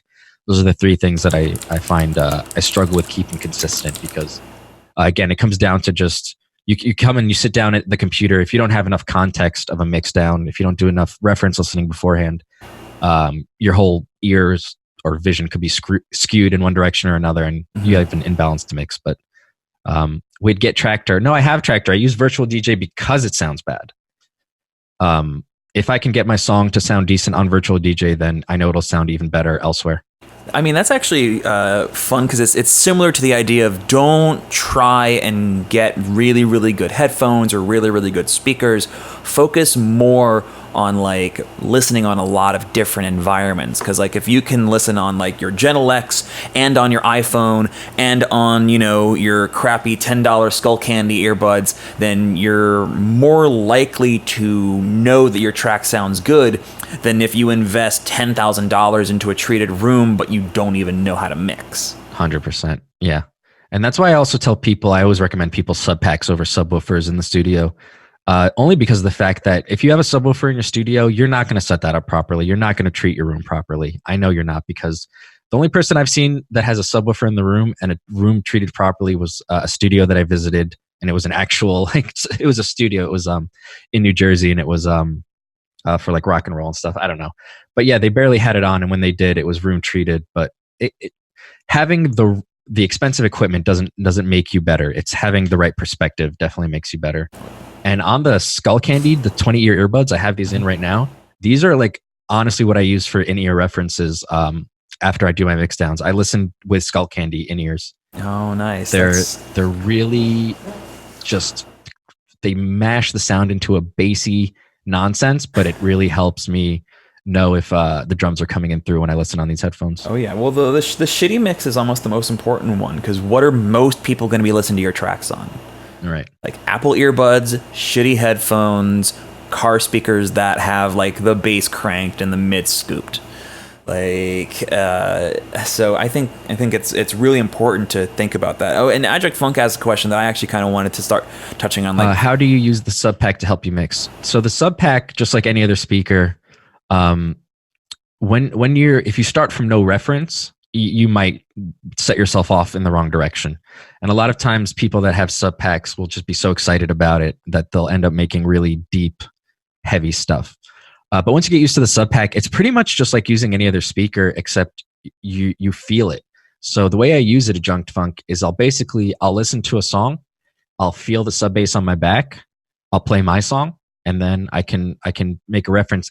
Does he have more kick in his sub bass? Does he have more power? Like whatever it is that I'm trying to copy, the sub pack makes it super evident. And the great thing about the sub pack too is that you can basically listen to music and feel the full spectrum of music as if you're at a concert late at night with just headphones on and not bother anybody. So I can't recommend enough for home studios a sub pack, both for listening reference and for just pleasure. Like the absolute, like if you've ever sat in a car that has a big sound system and you feel the whole chair shaking, oh yeah, like that's kind of what it feels like, except it's not in your ears. You don't get that like ear pressure in your ears from having too much bass. It's literally just your body feels it, and it's a really cool experience. I honestly feel naked without my sub pack now. For final mixdowns, if I don't have my sub pack and I'm not referencing, I feel naked. I can't trust my low end until I sit down with the sub pack. I think Protostar kind of feels the same way. But they're great. I love sub packs. I need to get one. I've been slacking on that.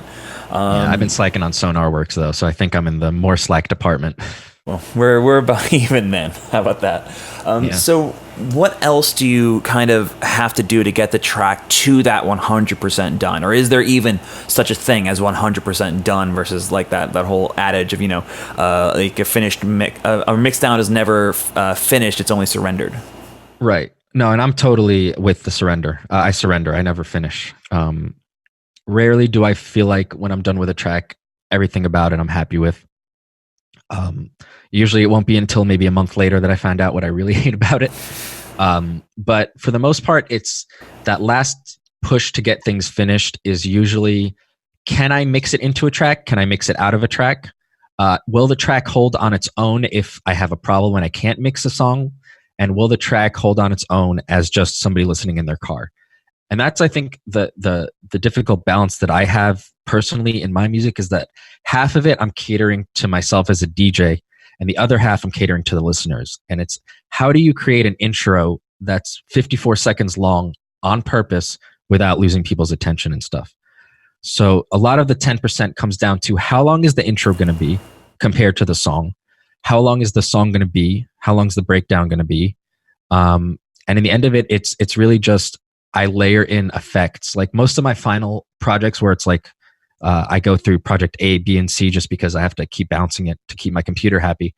By project C, the song is usually just exported as a pre-master, and then I just have effects rolling through the top of it, dub sirens and various wind and movement and stuff. And it's I find that I think a track is done when I'm listening to it and I don't get bored, which is a weird statement because that's super relative. And I do get bored of my own songs sometimes. But if I feel like, if I hear stagnation, that's when I'm not happy with it. When the stagnation is over, I can be happy. Whether it's the answer that I wanted, whether it's the final mix, whether it's the greatest thing I've ever done, when the stagnation is done and it's moving, I can be happy with that. I can't stand stagnant things that feel unfinished.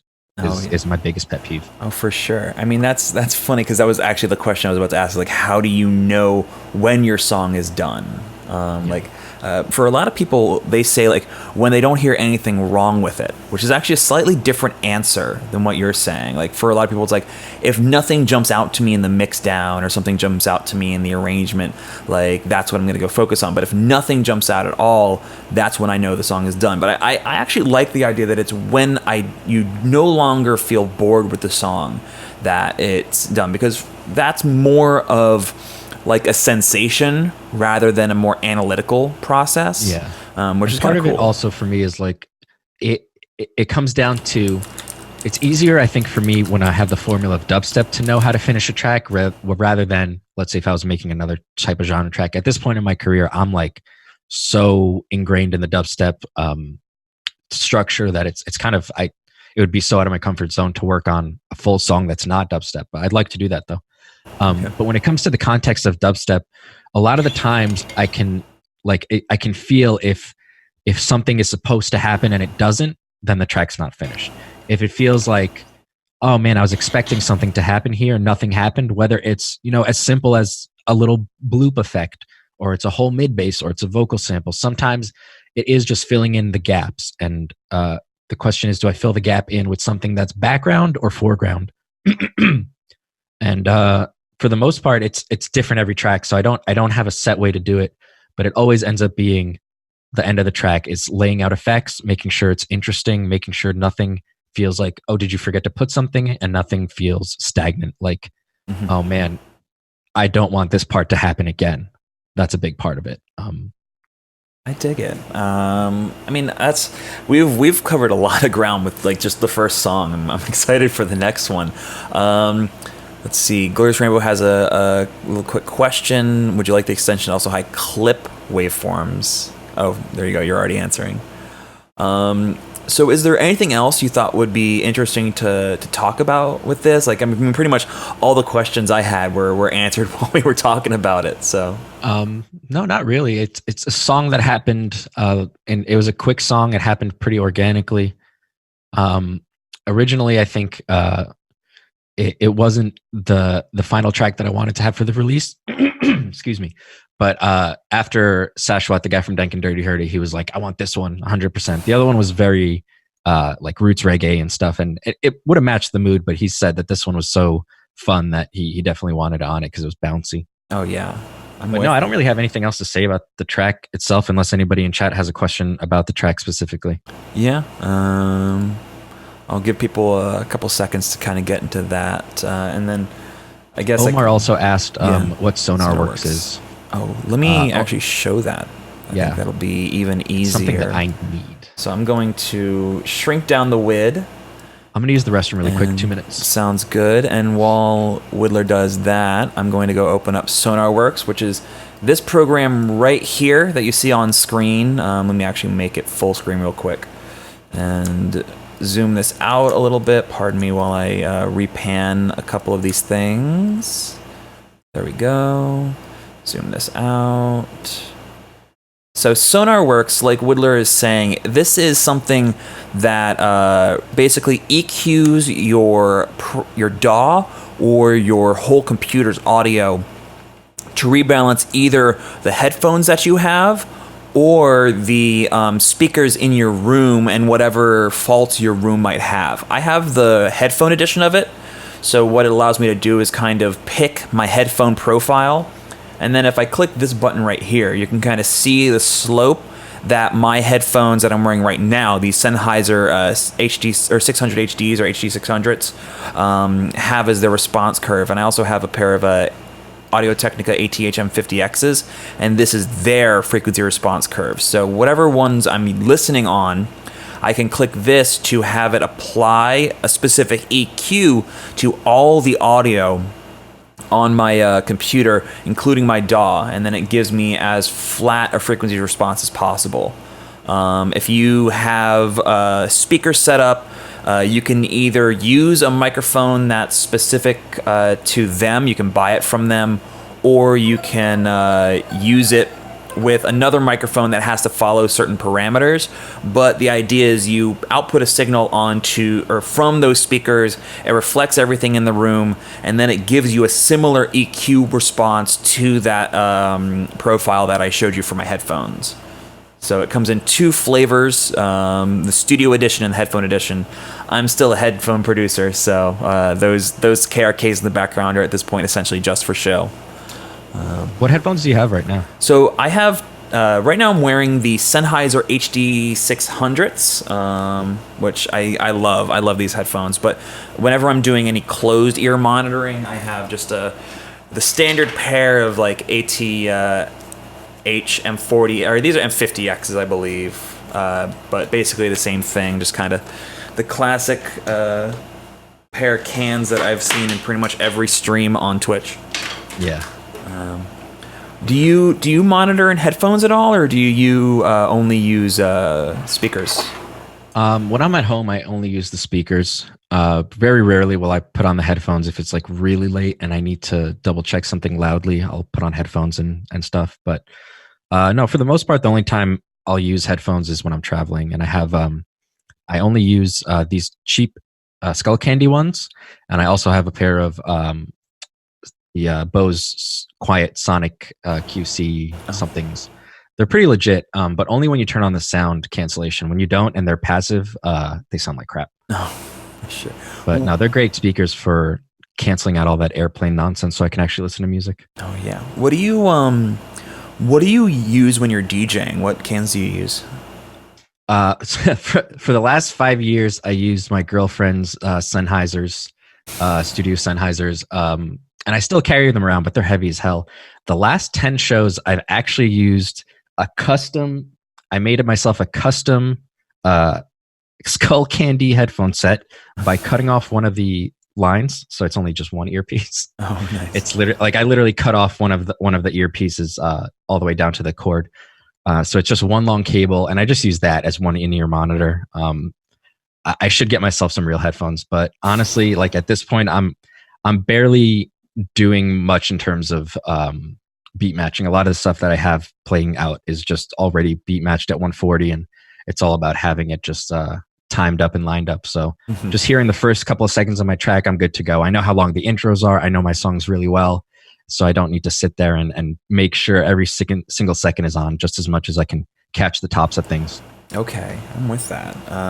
What difference do open and close backs for headphones make? Do you want to give the spiel? I'm not really sure. I know open back is more natural, like you get less resonant frequencies or something. Yeah. I don't know. So from the biggest difference I've found between these headphones and my M50Xs is that, yeah, like there's less resonance, because if you look, there's this big old mesh right here, where the driver for the headphone amp is right there in the middle. And so the sound both goes into your ears and out into kind of the space, kind of through reflections, rather than it kind of bouncing around in your head.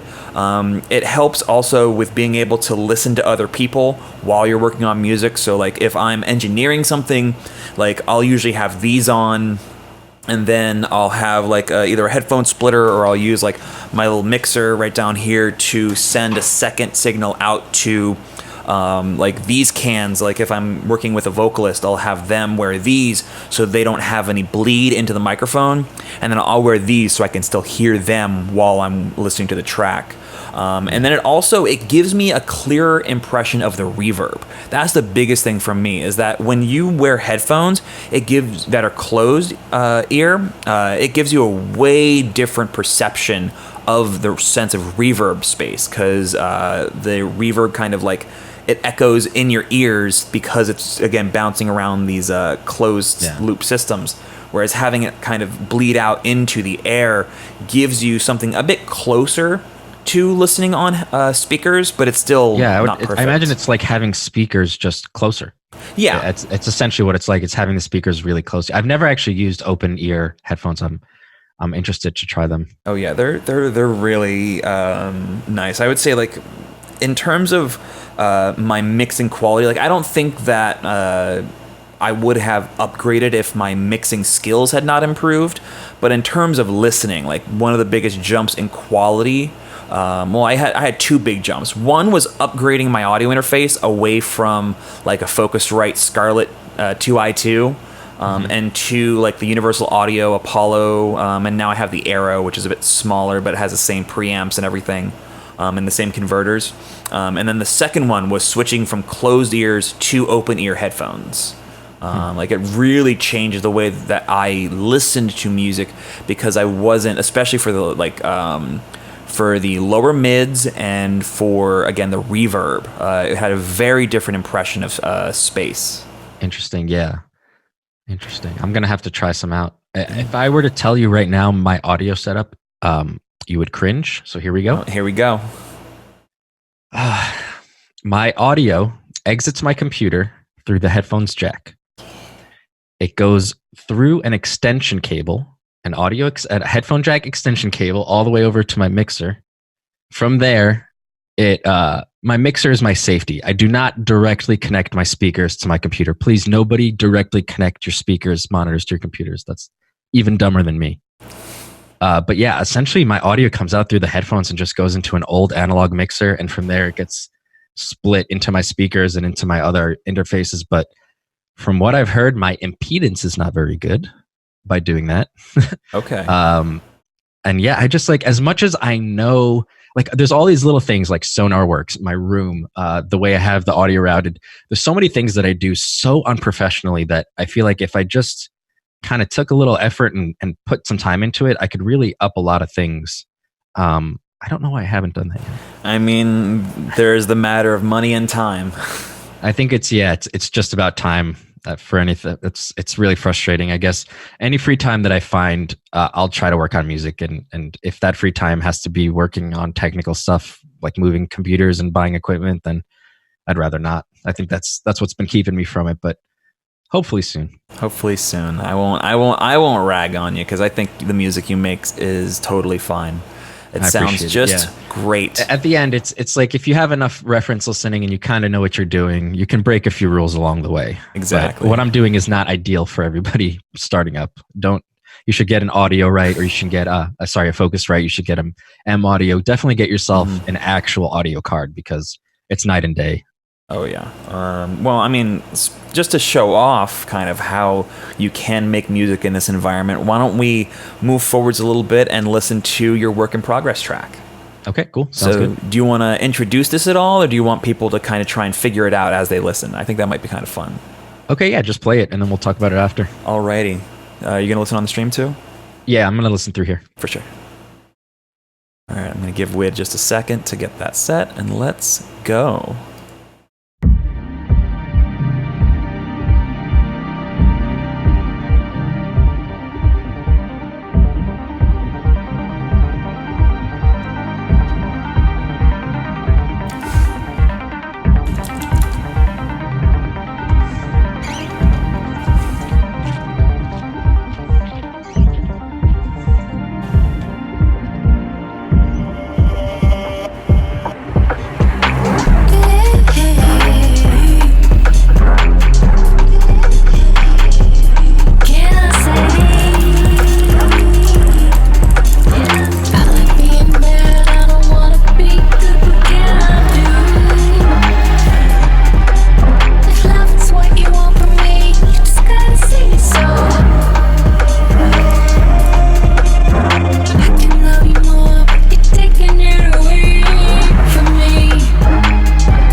And then it just stops. So that's fucking sick, dude.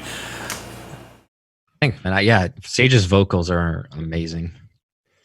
That was awesome. So, how far would you consider this project? What percentage completion would you call it? 80? Oh yeah, maybe. The only really thing I want to do to it is give it a actual mix down. At the moment, this is I got really lucky. I mean, in the sense of mix downs, you don't really have to do much if the sounds that you're using are fitting in the right spot. That's kind of like the jazz musician mentality. I read a whole thing about this guy who used to record jazz bands, and how his balance was basically moving around the musicians to different positions around the mics and stuff. And you don't have to tell the players you have to play quieter, you have to play louder. You just have to tell them where to be, so that way the recording happens naturally for them. And so I think that I got really lucky with that. So the only thing that needs to be done with this track is an actual mix down to make sure that the kick drum and the sub bass are playing well together, and then length. But for the most part, the track is done. I don't want to add too much more. I don't want to take away too much more. I want to keep it as kind of a simple, loopy, meditating track. Oh yeah, no, I mean it was sick. Like it had a lot of different vibes in it, but it just had like this one really cohesive theme that just kind of carried it throughout, which was awesome to listen to. I think the theme is Burial, Please Don't Sue Me. Well, how did this track start? So it started with the vocals. Whenever I get a remix and it has vocals in it, I almost will throw away the entire rest of the track and just use the vocals for the remix, because I think vocals are so cool. Especially female vocals in EDM is like, I'm a sucker for it. So I started off with the vocals. I figured out what chord progression I wanted to do, which was pretty easy since it's pretty straightforward scale. She doesn't do any different. She doesn't change the scale or the key or anything. It's pretty steady throughout. Once I did that, it was just, I knew I wanted it to be a deep track. So I knew I wanted the deep Sad Boy Reese that came in right away. I knew I wanted to have a lot of reverb and a lot of kind of texture, like Burial does, where it's a lot of just filtered Foley, long walks in the park of crunching leaves that are filtered and just turned into movement and motion. So all that extra motion that I normally would do with like lasers and risers and other sounds in dubstep turn out to just be natural organic Foley sounds in this track. So it started from there. After I got the Foley in, it was literally just the vocals, the bass line, and the Foley to kind of create this almost ambient drone track with vocals. And I was digging on it pretty hard. I put drums on it, and the original track was 145 BPM. For what I was trying to do, I started with a dubstep type of drum beat, which is like kick on 1, snare on 3, just kind of like this halftime groove. And it felt pretty natural. I mean, I've been doing that for like the last 10 years. And I figured like, I don't know if I want to do this. Like maybe this is too expected. So I slowed it down to about 128, and I tried to do it in house. Okay. And that was way too slow. And so I found this like middle ground of, I think I set it to 136 or 138, where I slowed it down enough for it to feel darker. But it's also the fast drums keep it feeling fast enough. If I were to use a halftime drum beat at 136, it would feel sluggish. But because I have that really fast, kind of shuffly, almost off-time drum beat, it keeps things interesting enough to keep the momentum going, I think. Oh, so that's kind of where it happened. It went vocals, bass, texture, then BPM switching to figure out where I wanted it. And then once the drums came in, it was simply about figuring out how I wanted the drums to come in and out. And at the moment, the drums are all in one. Like usually I'll work smarter and have my kick and then my snare, and then I'll separate it so I can process them. But these drums are actually all in one device, and I process them together through a clipper. I got lucky that none of the hi-hats had extra sub. I got lucky that all the samples that I chose just kind of worked together and didn't need much more post-processing. And the drum line actually runs throughout the whole track. I never tracked it. It just is a loop. And the loop comes in and out based on a filter. So when the drums are gone, they're still there. They're just filtered really low. And then the filter opens up. And I found that to be a very interesting way to introduce and remove the drums in my track. Whereas every other track I've ever made, the drums come in like there's a hi-hat, whatever, and then the drums all come in at once. I've never really filtered in a drum fill. And I thought that kind of slow movement was better than like, oh, a dubstep drop. And that's what I wanted to avoid, is a drop. I didn't want this track to have a drop. I wanted it to flow into the song. So that's kind of where the drums stayed as just a whole long loop instead of me cutting them up and creating drum parts. It's just one drum part, filters in and out when I needed to. Oh, I dig that. So you said in like chat, like, because I was commenting on all these really cool atmospheric like reverse sounds and little high pitched stabs, and you said that they were made with Portal, the granular thing. Yeah, a lot of the work of this song is mostly Portal doing a lot of, ethereal things to her voice. I have it set in the first half of the song. It's going throughout the background. It's actually on her vocal as a send, and it's going in the back, and it's just creating textures haphazardly, like whatever it's doing. I'm happy with it. I didn't necessarily tell it exactly what to do, but I'm happy with what it's doing. I've been adding more randomization and stuff into my production recently because it helps me get creative. So yeah, it's just essentially just a randomized Portal, varying different effects. And then for the second drop where the vocals disappear, but they're still, you can hear her kind of in the background. That's the full wet send of just the vocals without the dry vocals. So there's no real words left. It's just kind of stretches of grains and stuff. So yeah, thank you Portal for helping me make that low effort, high reward kind of sound. That's sick. How long did it take you to get to this point? Oh, I made that song in one night, basically. Oh wow. That was one of those that happens quickly. Yeah, for me, it's it usually happens in the first 2 hours, 3 hours, 4 hours of a sitting, and if it doesn't, then the track is probably not going to happen. I'm trying to see if there's a timer on this. Does Reason have a built-in project timer? It doesn't, but my I'm trying to see if my system from date created and date. No, it just has date modified. So now I don't know exactly how long I worked for it, but it was probably about 3 sessions at this point. The first one being the longest, being about 4 hours, from 11 a.m. to probably around 3 a.m. That's like my really good production time because everybody's asleep and I don't have any distractions and no phone calls and stuff like that. So it happened pretty quickly, and I was pretty happy with it. Nice.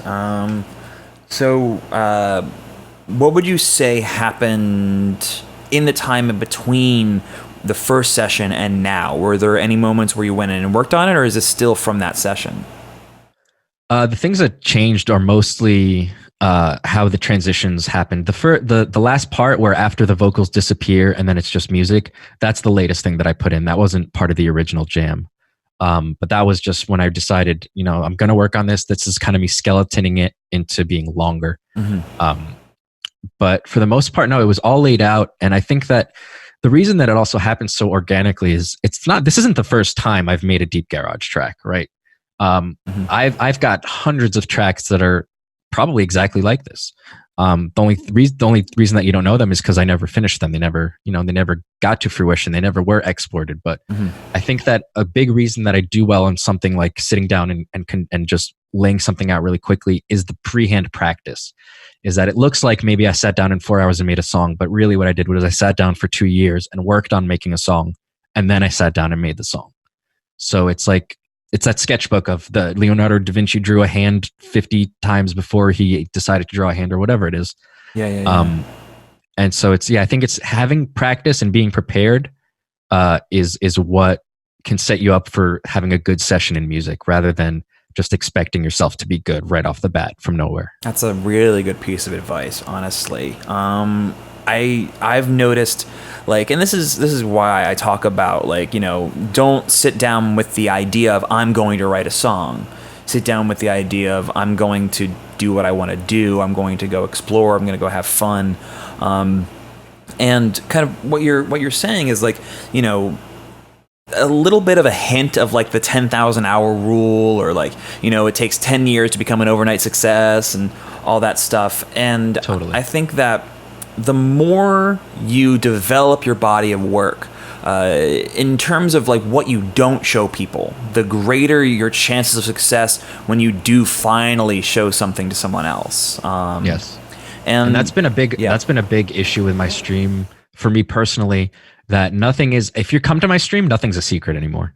I don't have any secrets on my stream. I'll play you guys any track that I'm working on for the most part. And if you're coming to a show, you'll probably get spoilers and stuff. So it's like, on the one hand, I love that about the community, that there is no secrets.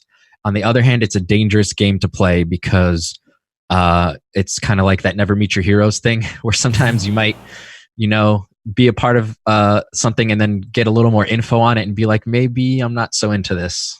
So what do you mean being by a little that? bit mysterious, I think, is kind of kind of important for music, but also not. I don't know. It's weird. Yeah. Well, it's like, you can share the trade secrets, but it's kind of like what is it? Like, I'm trying to remember which movie, like it's some kung fu movie. It's like, where it's like, I'm going to teach you every one of my secrets but one, because that's the one that I'm going to use if you come from me. Right.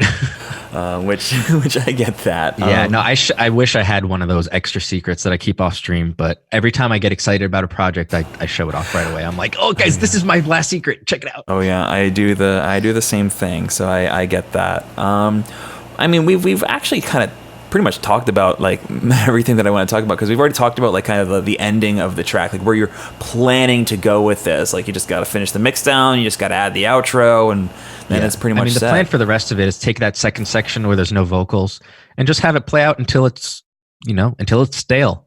I'll probably end up just doing a thing where I pull out elements until the song is done. I don't want it to just end. I want it to kind of, pull one thing away, then pull the next thing away, kind of in the slow fashion. But yeah, for the most part, the rest of that track is just going to be length and interest for the second part. Yeah, I mean, there's really only one like kind of production based question that I had about this. Like, how did you get the sub to be so clean and clear while still being so low? Because like the track is like, the original song is in C minor, and it spends a lot of time on C. Yeah, how did you get that to work? Well, first of all, the loudest part of the mix is the sub bass, and I focused that to it, and a lot of it has to do with Fletcher Munson. I have in my bass Reese patch. I don't know if it's in the latest Phase Plant pack that I sent you, but if not, I can update you. It's essentially the Reese bass is a separate sub bass and a separate mid bass.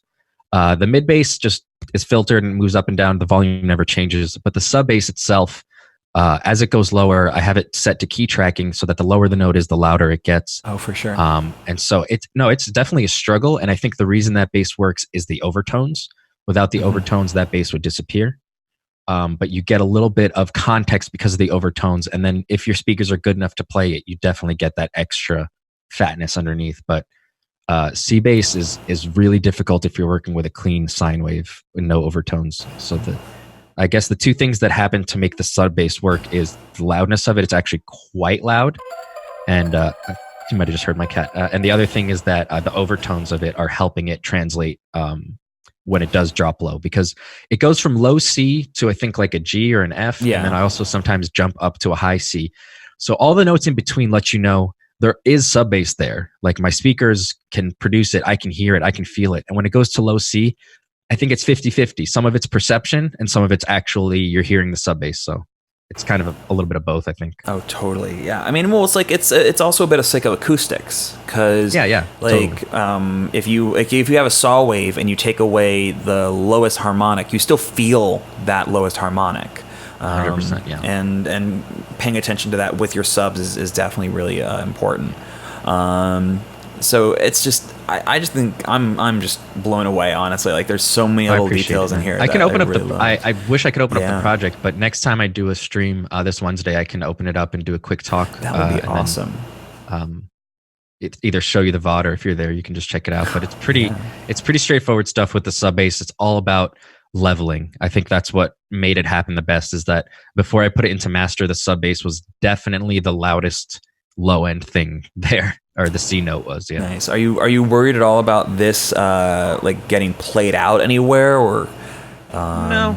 And for a track like this, somebody, I think in chat, I don't know if the question was what did I reference to make it, or what we were listening to, but I didn't use a reference track for this because I don't. It's not towards the same goal as my other music, where I need it to be as loud as it can be, as powerful as it can be, and fit with all the other songs in my mix. This is a track that for me is a separate entity from my dubstep.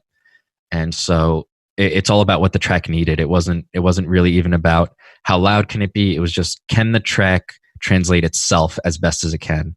So I think if it does end up getting played out, it has good potential to be sounding good, but it's not optimized for being played to a live audience or something in a club or something. No, I mean, for me, sorry, go ahead.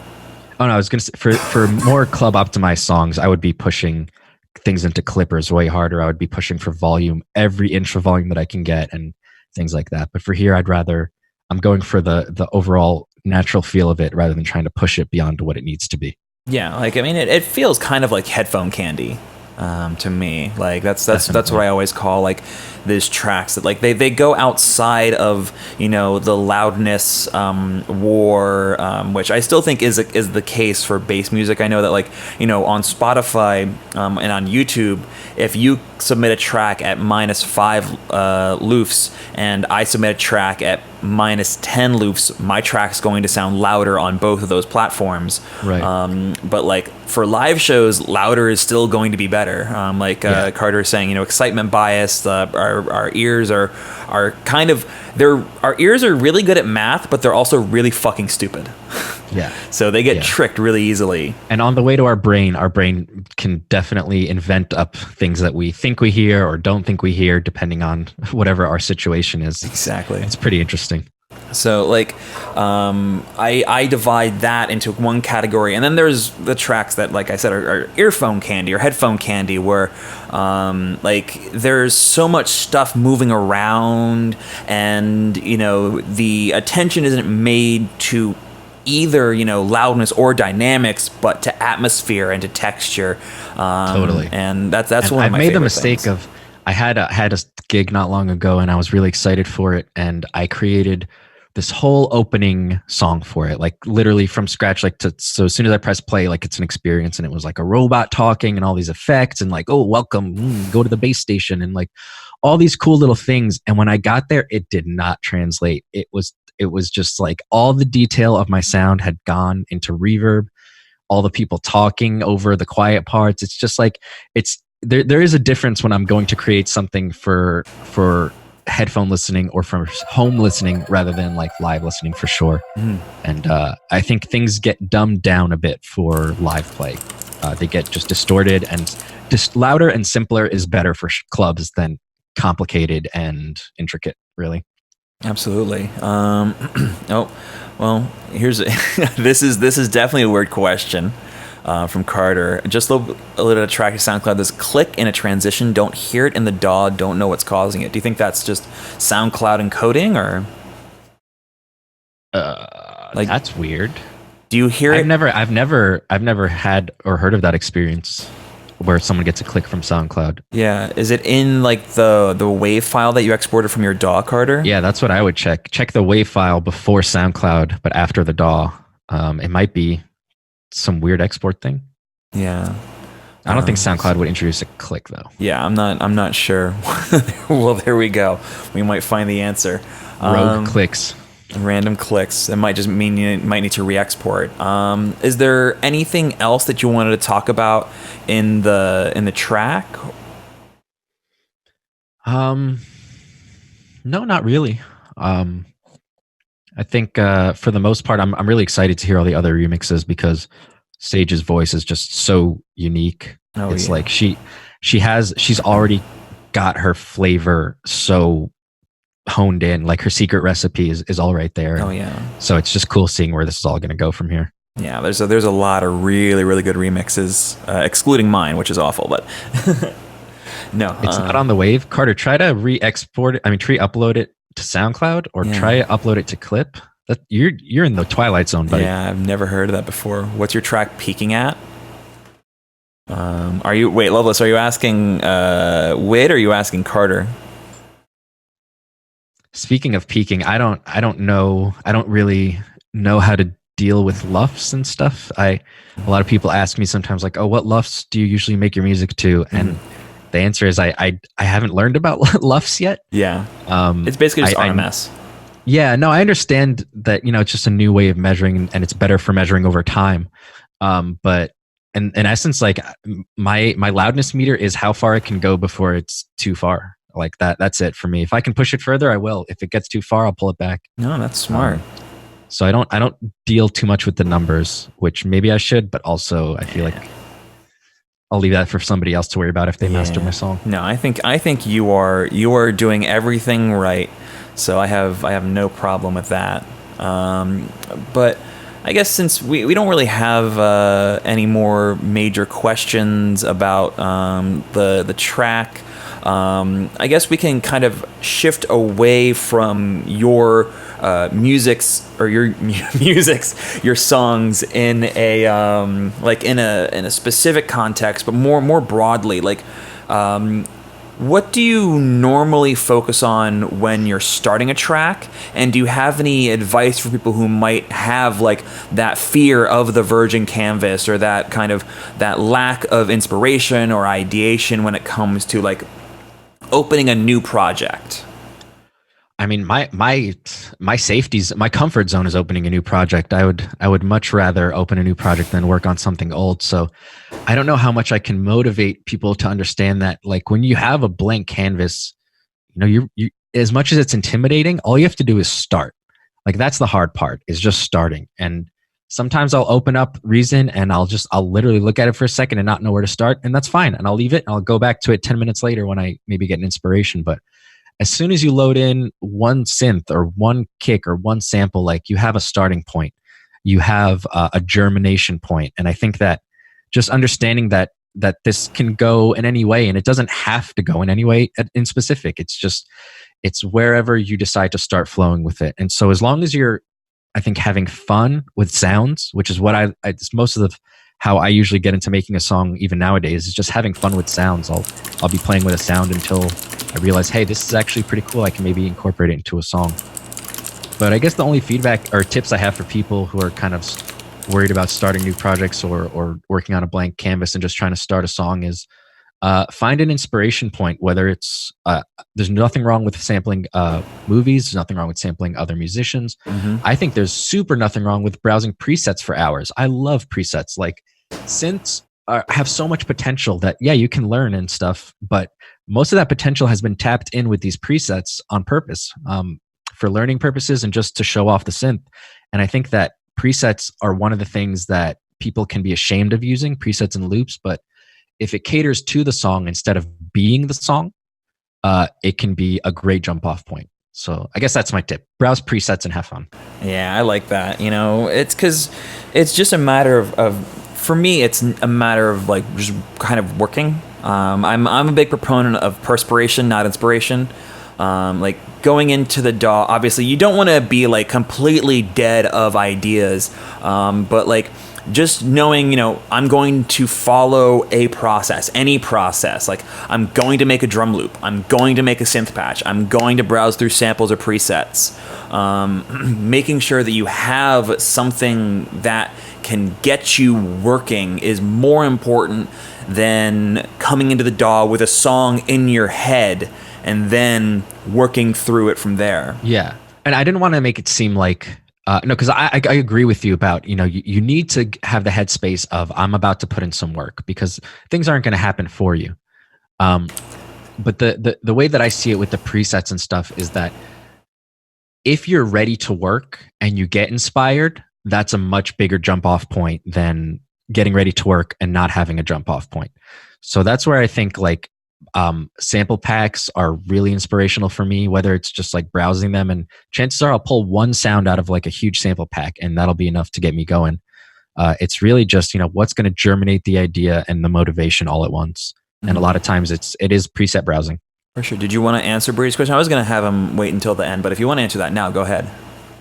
Brady said, how do you navigate the ever-changing landscape of electronic music, or genres come and go within years? I don't have an answer for that. How have you had to change over the years? I've not changed. I was there at the beginning of kind of the American dubstep rise. Then American dubstep turned into something else. And then it kind of now has separated into almost two genres of like really heavy rail riding people, the rail gang, and then like just the deep, dark dubstep scene. So I don't know how to navigate the ever-changing landscape, because I've just moved with it. And the genre that I started with is still the genre that I'm in. So I don't know how to answer that question, but how have you had to change over the years? I think the way I've changed over the years is just being a better DJ. I don't know. I'm sorry, Brady. I don't have a great answer for either of those. No, I mean, I think what you said is a good answer, because it's sort of a question of why should you care? Like, if you like making something, why not just make that? I think focusing more on being true to yourself is always going to get you farther than trying to either chase, anticipate, or control the waves of style in music. Yeah. No, I agree with that. I think instead of trying to make things change, you just need to be where you are, and when the timing happens, and it happens. I totally agree with that. Yeah, like it's. I think Loveless is talking about Getter, and I think that's a different situation. Honestly, Loveless, like the Getter Tara Reid thing. I don't know. Do you have any thoughts or that? Or are you aware of the situation? I feel bad for both parties involved. It seems like it was just poorly. I don't want to say poorly planned or executed, but it seemed like neither party really knew what they were getting into.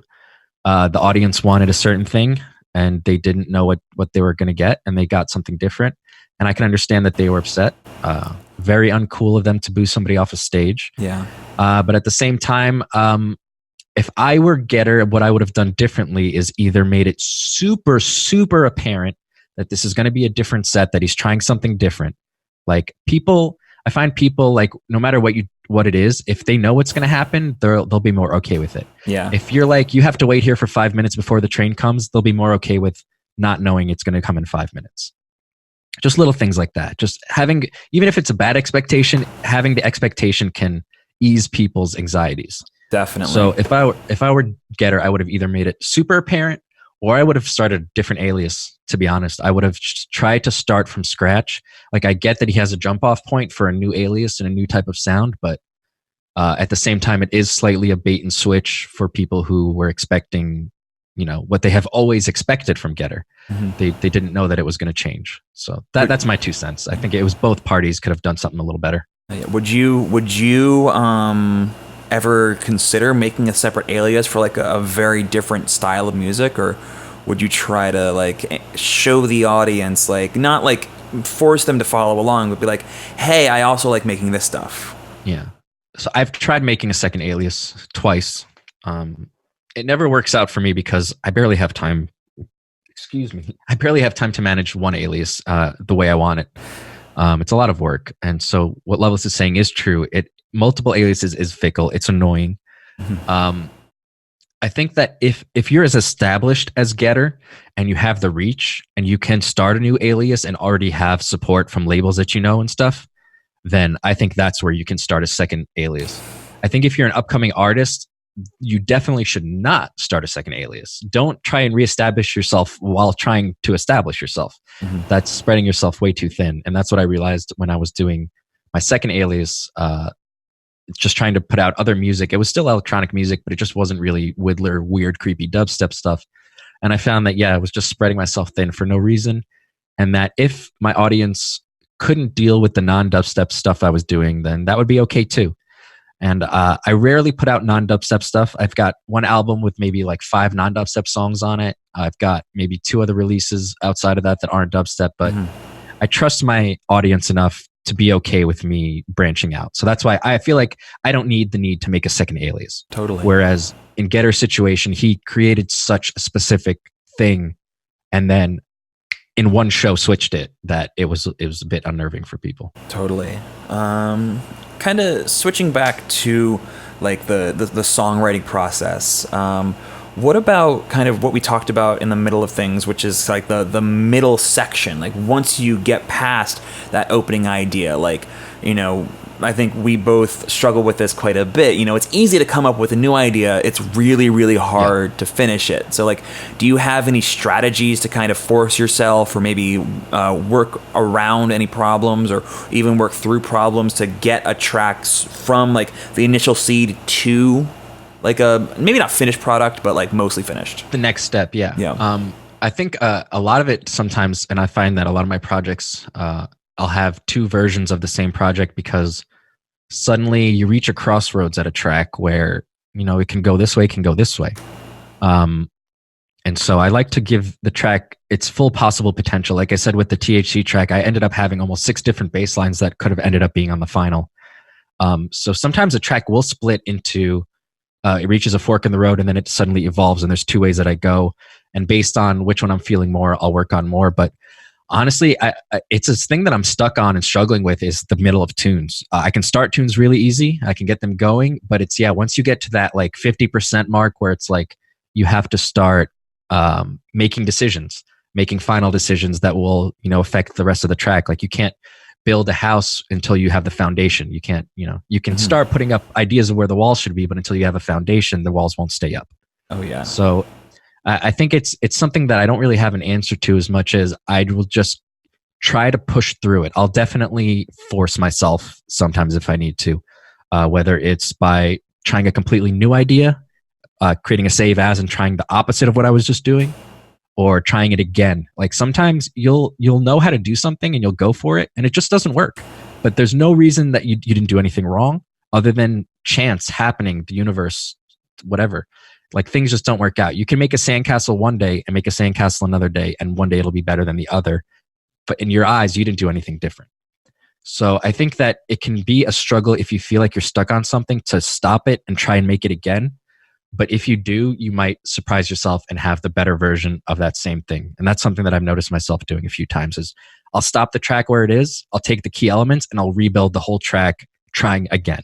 Oh yeah. Well, I mean, it's that reminds me of something that Mr. Bill talked about during ours, where our interview, where he said like a lot of times he will like remix his own projects while he's working on them, just getting into a bunch of stems from whatever song he's working on, and then starting a new song from those stems. And I think that's pretty important. I've found like not being too tied to an idea. I talk a lot about killing your babies, or you don't want to be too precious with your musical ideas, even though you invested the time in writing them, you invested the time in developing them.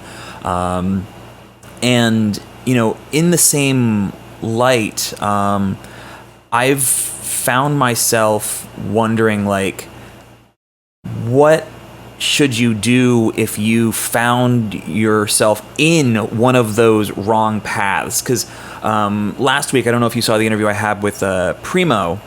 He talked about how there is a sequence of events that can happen in a song, and one of the biggest learning points he had, or one of the biggest growths he had, was being able to identify when you made a wrong decision and when to stop there rather than continuing down that path of wrong decisions and not necessarily being able to come back and fix it. That's when I find the delete button is so useful. Like, honestly, a lot of times people are always like, what do I have to add? Something's missing. And sometimes it's no, you have to take this part out because it's distracting. Sometimes it's really about when I get to a point where I feel like it's not working, I'll delete. I usually won't force more into something that's not working. I'll pull away from. And once I start pulling away and I'll say, oh, when I took that out, it suddenly started working. We don't need that. And so the more you take out, you can strip things down to their necessities and then maybe rebuild from there. But yeah, I find that I'll definitely delete stuff way before trying to force more stuff on top of things if I reach that kind of point. Totally. I mean, it speaks to kind of like the importance of minimalism, especially in dance music.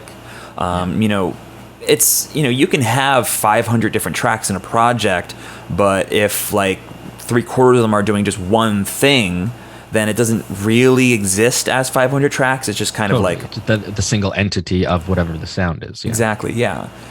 I don't know. I've found it very confusing sometimes, honestly. I think that's kind of what relates to my writer's block right now. Is I've been having a lot of points where I feel like I've kind of gone down the wrong path, and it's hard, honestly, sometimes to know what to remove. Like, do you find yourself dealing with that, or do you know how to like kind of get through that? My writer's to speak on my writer's block a little bit. My writer's block, it was really strange this time. Usually it's just kind of flows in.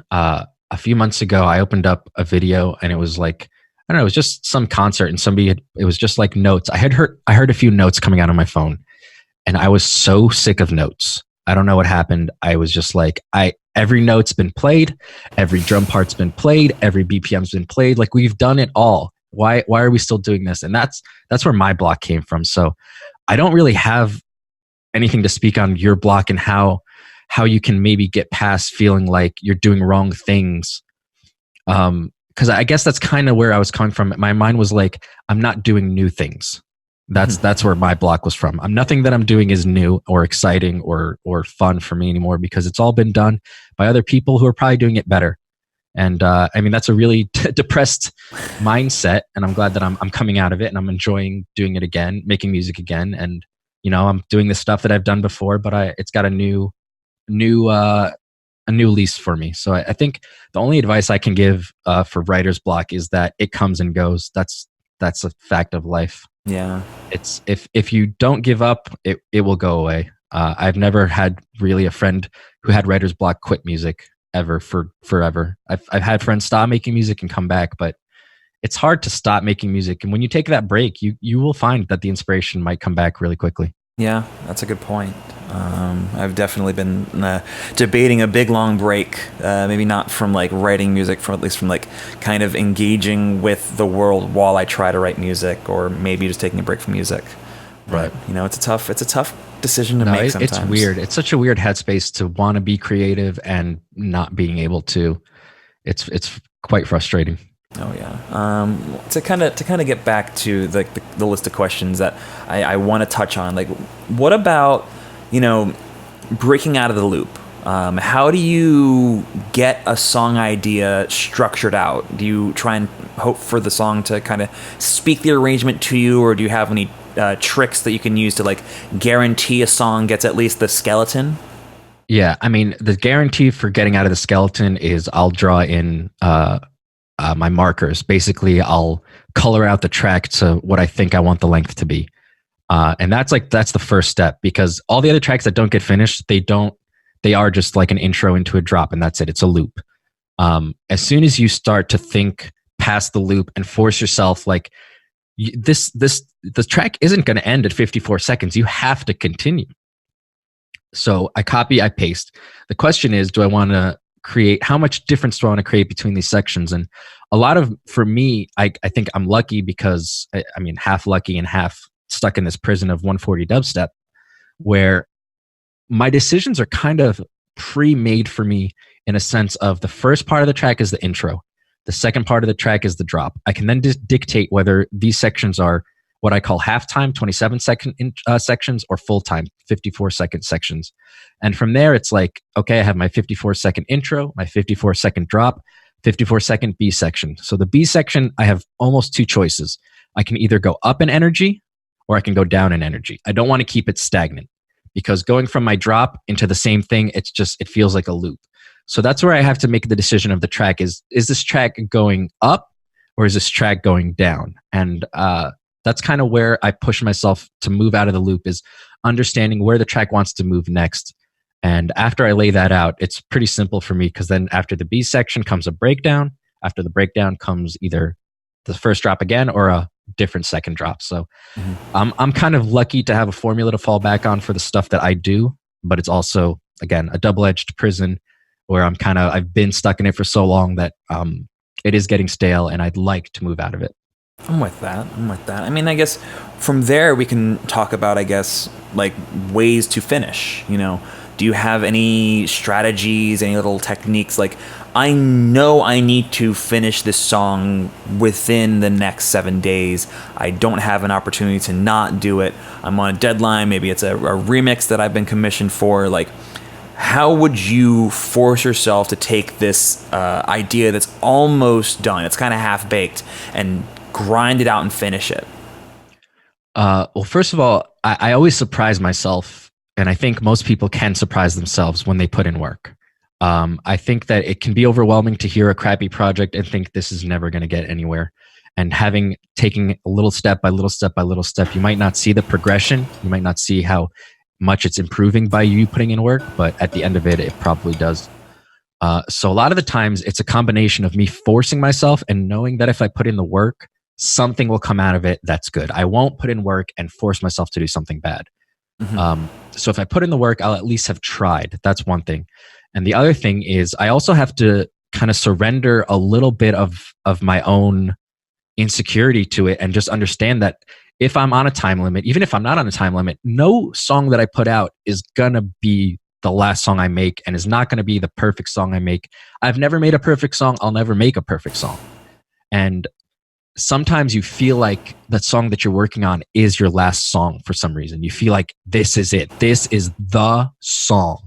I've done the best I've ever done. And just because you have done the best you've ever done, and I'm sure it is great and you are excited, that's not the last song. If anything, in 5 years, you'll laugh at that song. Yeah. So it's about surrendering that kind of insecurity of having a new song out there and it being associated with your name, when in time, like, you'll have a chance to redeem yourself. If you feel like you're not as great as it was, you'll redeem yourself in time. You'll always get better as long as you're trying. So I think the forcefulness is definitely, you have to go through it.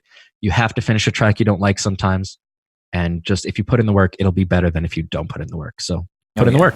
Totally. That's 100% true. And I think what Last Bar just asked is kind of connected in a way. Like, have you ever taken down old music from years ago? Because I know I have. I would say there's a reason why there's only one track on my SoundCloud.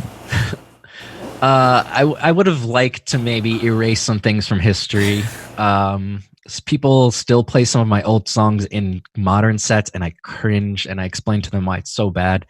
But no, I never really had the urge to remove my songs, because for me, it's part of my like own journey, and listening to my old songs is almost like looking at an old family book of just pictures of myself. It's kind of egotistical, but it does put me back in a headspace that I remember. So for me, they're memories, rather than, they're no longer songs, they're memories. So maybe people listen to them and they like rock out. I listen to them and I have a memory. So I don't like to delete old stuff. Totally. Yeah. I mean, it's a weird thing that you call them memories, cause it's weird how, accurate that feels, like looking back on my older music. Cause like I still have all my old songs on my SoundCloud, just privated. And like, if I compare like the very first release from 6 years ago on my SoundCloud to the very next release I had 3 years later, like, and then I compare both of those to the song that I still have private from last week, you know, there's a clear progression, which is in itself kind of rewarding, because I can see like how much my production has improved, my songwriting's improved, how much my mix down has improved. But I can still go back and like see like, what was I thinking in that moment? Right. And what, like, both in the sense of what the fuck was I thinking, and also like, how did I get there? Yeah, like and it's in an actual creative sense, what was going through my head to make this be okay? Because I would like to have that part of my brain right now as well. Exactly. Yeah. And I mean, it's interesting to see like the songs that I can still get hyped on. Like, you know, I have tracks that I made that are kind of meh, but then like there's a couple of tracks, like, you know, my second ever release on my SoundCloud is a track that, even though, you know, I'm using like the first generation of cymatics presets, which were awful, I barely really changed the structure. I used a lot of the same ideas from the song I was working on as like a reference, because it was a bootleg, and like the mix down is just gosh awful. This is terrible. But I feel like all the older stuff that people make, the ideas are so much more creative than the mix downs are. And absolutely, and it's always interesting to know, like, when you are starting out, that the lack of rules creates such an interesting setup for some weird music and stuff. Yeah. To also answer, I think something else that I want to talk about with what who asked the question here? Last Bar asked. Yeah. I can understand wanting to remove music if you are still trying to establish yourself and you don't want to taint your name to an extent. Like if I was just coming out now and people were looking for my old songs, I'd be pretty embarrassed. But those old songs are the songs that got me popularized in the first place. So I can't deny them their place in my coming up and stuff. So it's like, quality control is crucial for making a name for yourself. But at the same time, you don't want to erase your past if you don't have to. Totally. Are there any other little tips or techniques or tricks you wanna talk about, or even just like words of advice? Actually, real quick, I just saw Cruiser's message. No, Cruiser, I didn't start making music until I was 25. Like, I didn't touch a workstation. I didn't own any instruments besides a guitar that I hadn't touched in almost a decade until I was 25. So I would hope that it's not. Yeah, no, I don't think age is just a number. We don't have to set goals due to age. You can do whatever at any age. Yeah, but yeah, I'm sorry about that. Like I said, any tips or tricks or words of advice for what? I mean, just for like your process for like all the stuff we just talked about, as far as, you know, like working on songs, starting songs, finishing songs, just kind of like being an artist. Yeah, I guess the advice that I have is practice every day, have fun every day, and just by doing that, there's no way you'll get worse. At worst, you'll get better really, really slowly. At best, you'll get better really quickly. But in terms of just like wanting to do music and wanting that to be part of your life, just you have to make it a daily thing, and you have to make it fun, and you have to be able to understand that some days it'll be easier than others. It's a flow. So like Musar here, he's in a writer's block. A couple of weeks ago, I was in a huge writer's block, and he was giving me advice, and I ended up actually getting a bicycle after your advice of maybe getting out of the house and getting some exercise, and that's helped too. So Oh yeah. I think just being open-minded and having fun and practicing every day. That's my ingredients to how I got to where I am today. It's everyday practice, everyday fun, experiment, learn, and yeah, that's about it. 100%. Like for me, like you know, what you just said is like a big part of the way that I operate. Like for me, music comes from my love of learning. I am huge on education. Like I'm sure you understand, like literally, like we have yeshiva, we have shul, we have all these things in the Jewish culture that are like driven towards education. Like being religious in Judaism is almost the same as being studious, going in and finding something to learn. And I got into DJing because I wanted to learn something new. I got into making music because I wanted to learn something new. All of my favorite songs that I've written, all of my biggest developments as a person, came from me wanting to learn something. So like 100%. kind of everything talking about like just making sure one thing new each day is important. Yeah, I think, and it's something that I didn't talk about yet on the podcast, which is a huge inspiration, and now that I'm realizing by talking about it, is tutorials. Whether it's watching people on Twitch produce, just watching somebody else do something that you've never done. Really just it like loosens your brain for a second enough to either get an idea or just get the motivation to try and literally copy that, you know, beat for beat, just to learn how to do something.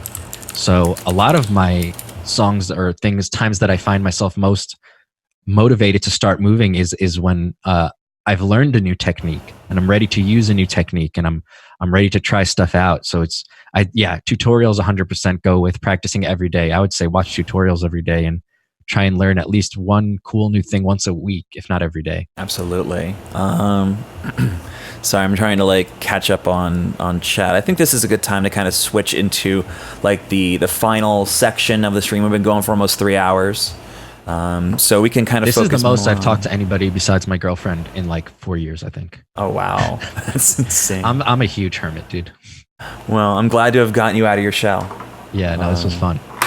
Cruiser is asking, is it important for you to shut off from socials to get a momentous grind, or is that subjective? I think that's subjective. I have, Cruiser, severe ADD, I think. I cannot focus solely on producing right now. I would love to be able to. I think when I'm thinking about production, I'm not also thinking about watching movies on the side. Like if I'm thinking about making a bass right now, I'm thinking strictly of the synths and stuff. But in reality, when I sit down to make it, I probably have to have Twitch on my second monitor. So it's all about what you're comfortable with, man. And I'm comfortable with working on music while also having background noise.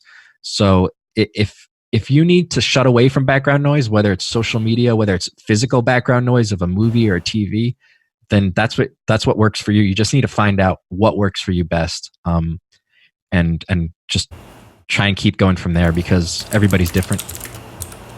Yeah, and if anyone else has any other questions, please, now is the time to drop them in chat. Yeah, I mean, like, definitely, like, you know, I think different people are going to have different responses. You know, I know that I personally sometimes have to, you know, turn off Discord. I have to turn off Twitter. I have to, like, there was a period where I actually had to turn on like social media blocking programs to make sure I wouldn't go on these things, because it would keep me from writing music. But at the same time, like, I found that if I have like a Twitch stream going, like not necessarily someone else's, but either someone else working on music, or a lot of times these days, like, I have a second account that I don't really advertise, that I stream on, where I don't use my mic, I don't use my webcam, and I'm just writing music.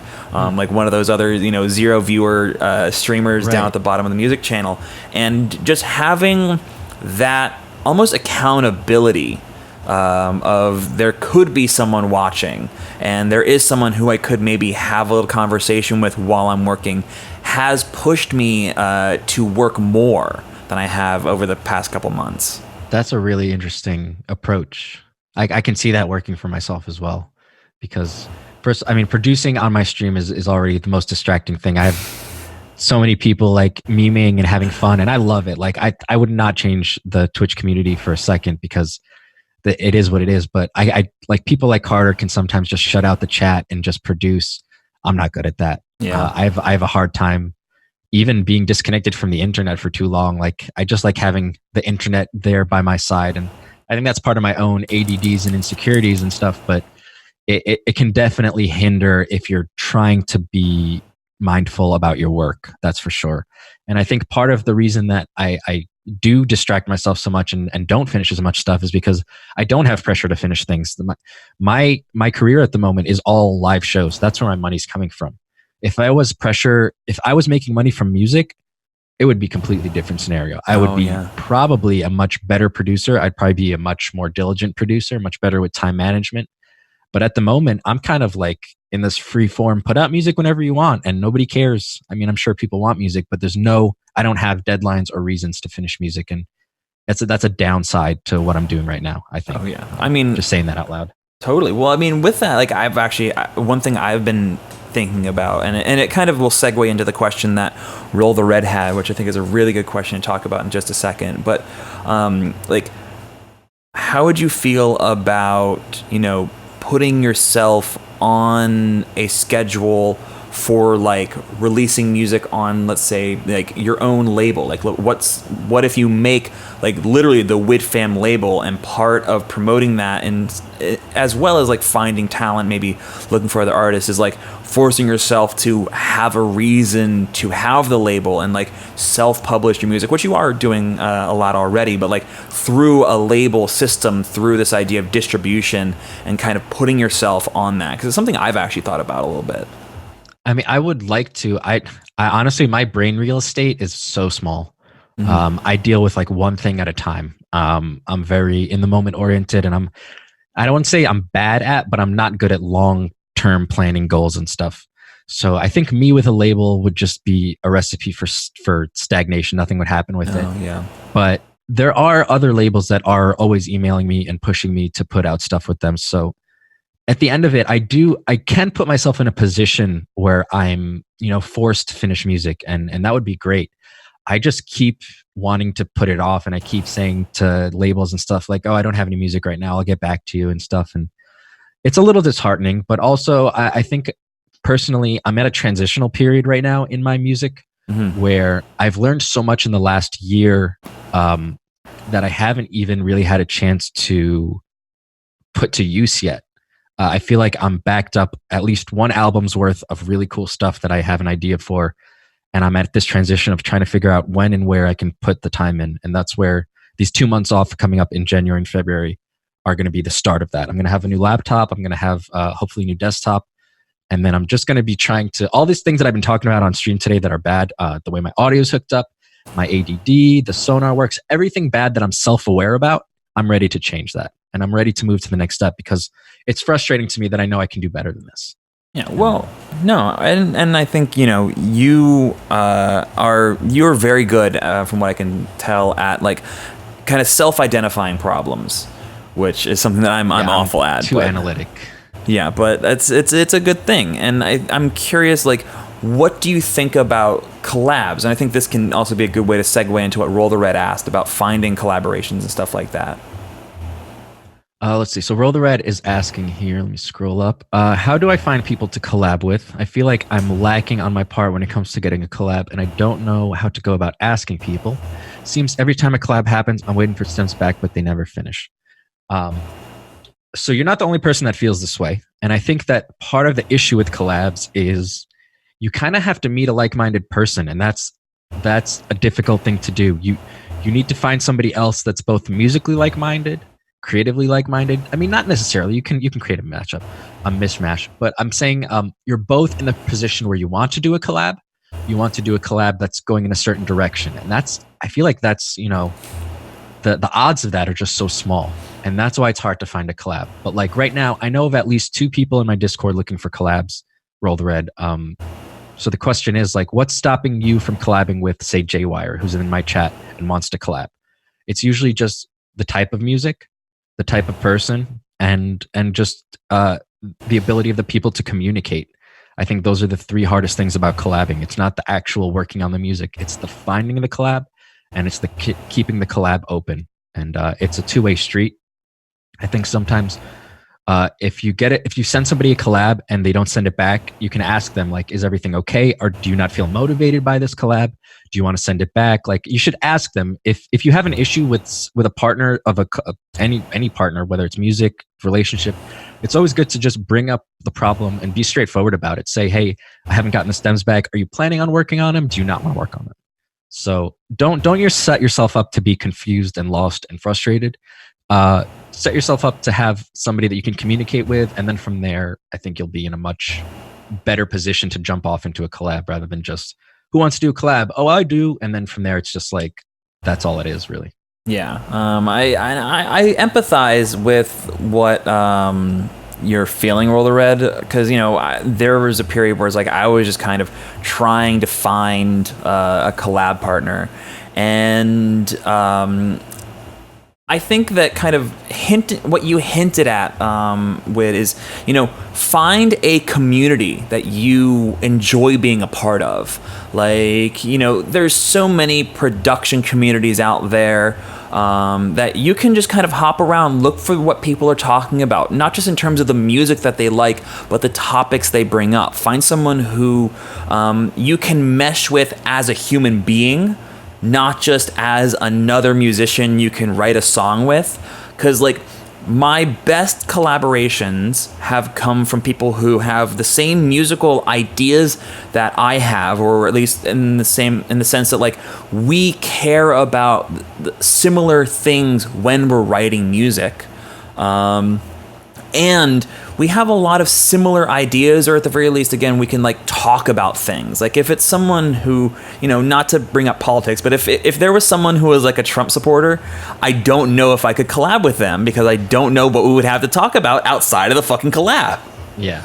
And it's like, you can get a collab going without talking to someone, like just, oh, hey, what's up? Send me stems. But it's like, at the end of the day, you're basically just working on a sample pack at that point. It's not much of a collaboration, aside from the fact that his name is on those sounds, your names are on those sounds. Mm-hmm. But yeah, no, Roll the Red, it can be difficult to find a collaboration partner. I totally sympathize with that. I think that there needs to be maybe better resources for people looking to collab with each other, because a lot of times it's just haphazardly like, oh, I want to collab, and then a week later someone else, I want to collab. And it's just like, random dots thrown out like that. So the closest I've come to is I made a room in my Discord called Collabs. So if you want to collab, go in there, Roll the Red, and hopefully find at least 1 or 2 people that you can audition some ideas with and see if it works. But collabs are hard, man. Collabs in person are way easier than over the internet. 1,000%. Yeah. 1,000%. I've had like 2 or 3 collabs work out successfully over the internet, and then I've had like probably 3 times that actually succeed when it comes to like the person being in the room with me, because you can just feed off the other person's vibe, and you can kind of jam your creative ideas together, and like there's an inherent tension in the way you're both working, because you're never going to agree on everything. Like, no, totally. And it's coming to a mutual agreement, but when you're in the same room, it happens so much faster. Exactly. Yeah. Do you do a lot of collabs, or are you more of a single artist producer? Sorry, say that again. Your internet was cutting out. No, it's all good. Are you? Do you do a lot of collabs, or do you find yourself focusing more on your solo work? I definitely focus more on solo work, remixes, more than collabs if I'm working with someone else's stuff. Only because I personally am terrible at time management currently, and I don't want to put other people through that. I have, I think, 3 or 4 open collabs at the moment, and just saying that gives me anxiety. Because I feel like they're just waiting, just like Roll the Red said, sometimes they're just waiting.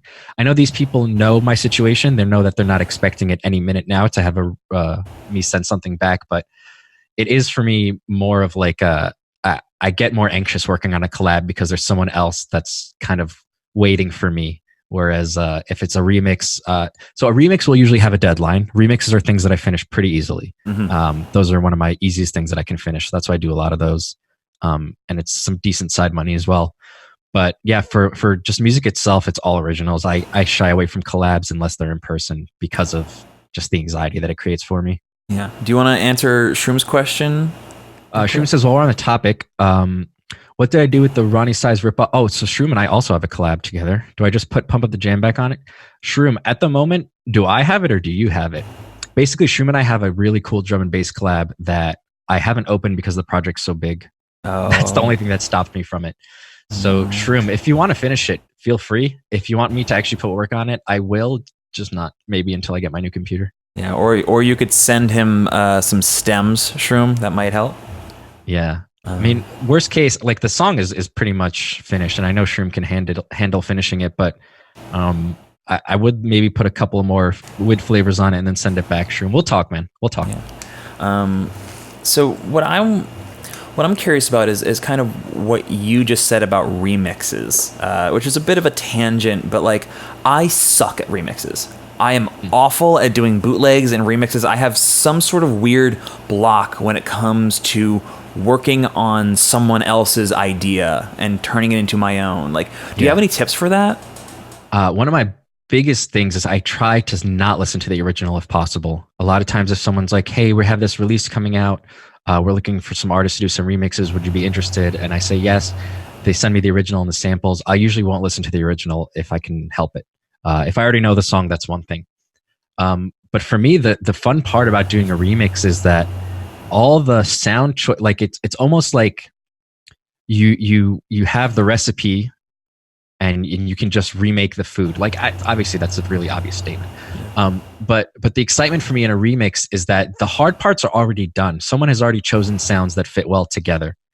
Now my part is to recontextualize them into what I think the story should be, and what my mix down should be. So in the end, it's like I love remixes for the fact that the hard part, the sample choices are done. It's like getting a sample pack that's already picked out and good, and then I can rebuild it. Yeah, Cruiser says like Lego. So if you sent me a Lego house and you had all the pieces there, I could just take that Legos apart and just rebuild a new one.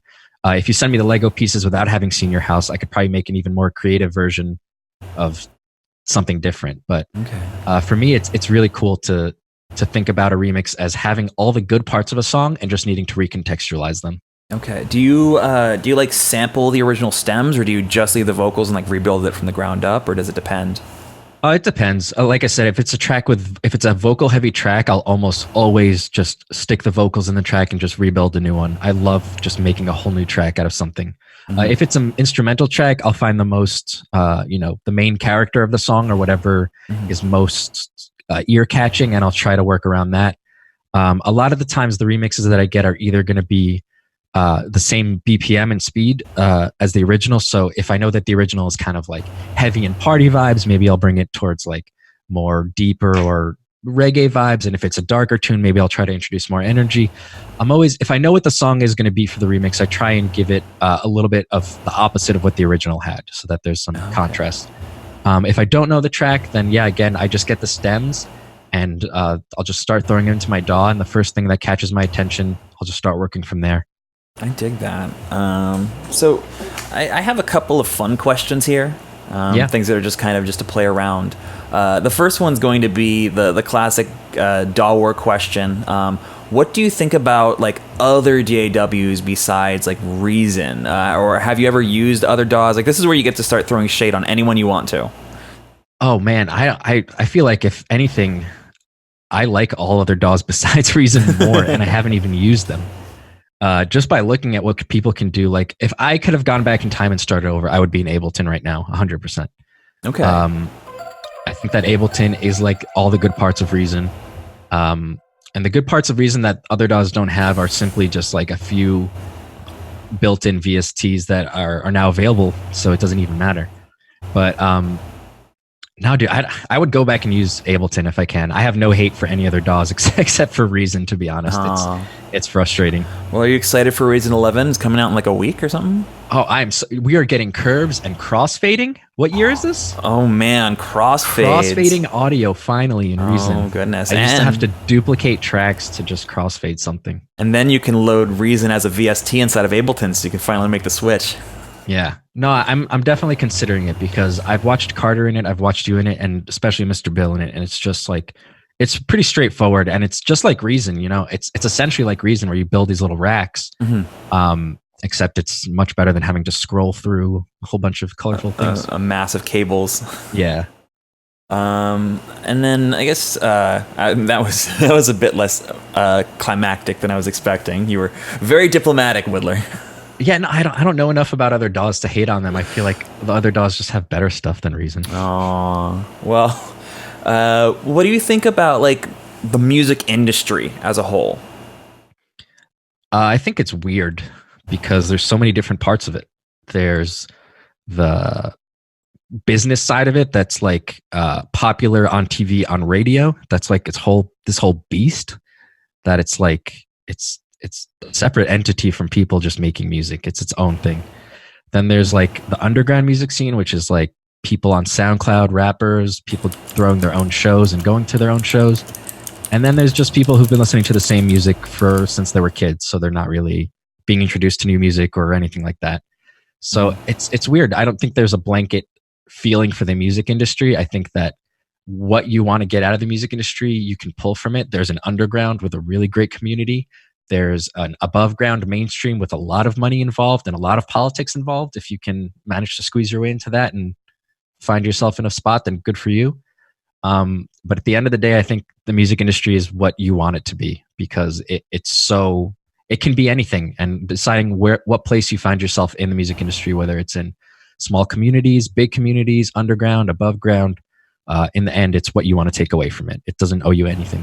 Oh, 1000%. Like it's definitely like it's an amorphous blob that I consider kind of like The Thing or what was the Blob, that old movie, and kind of what we were just talking about.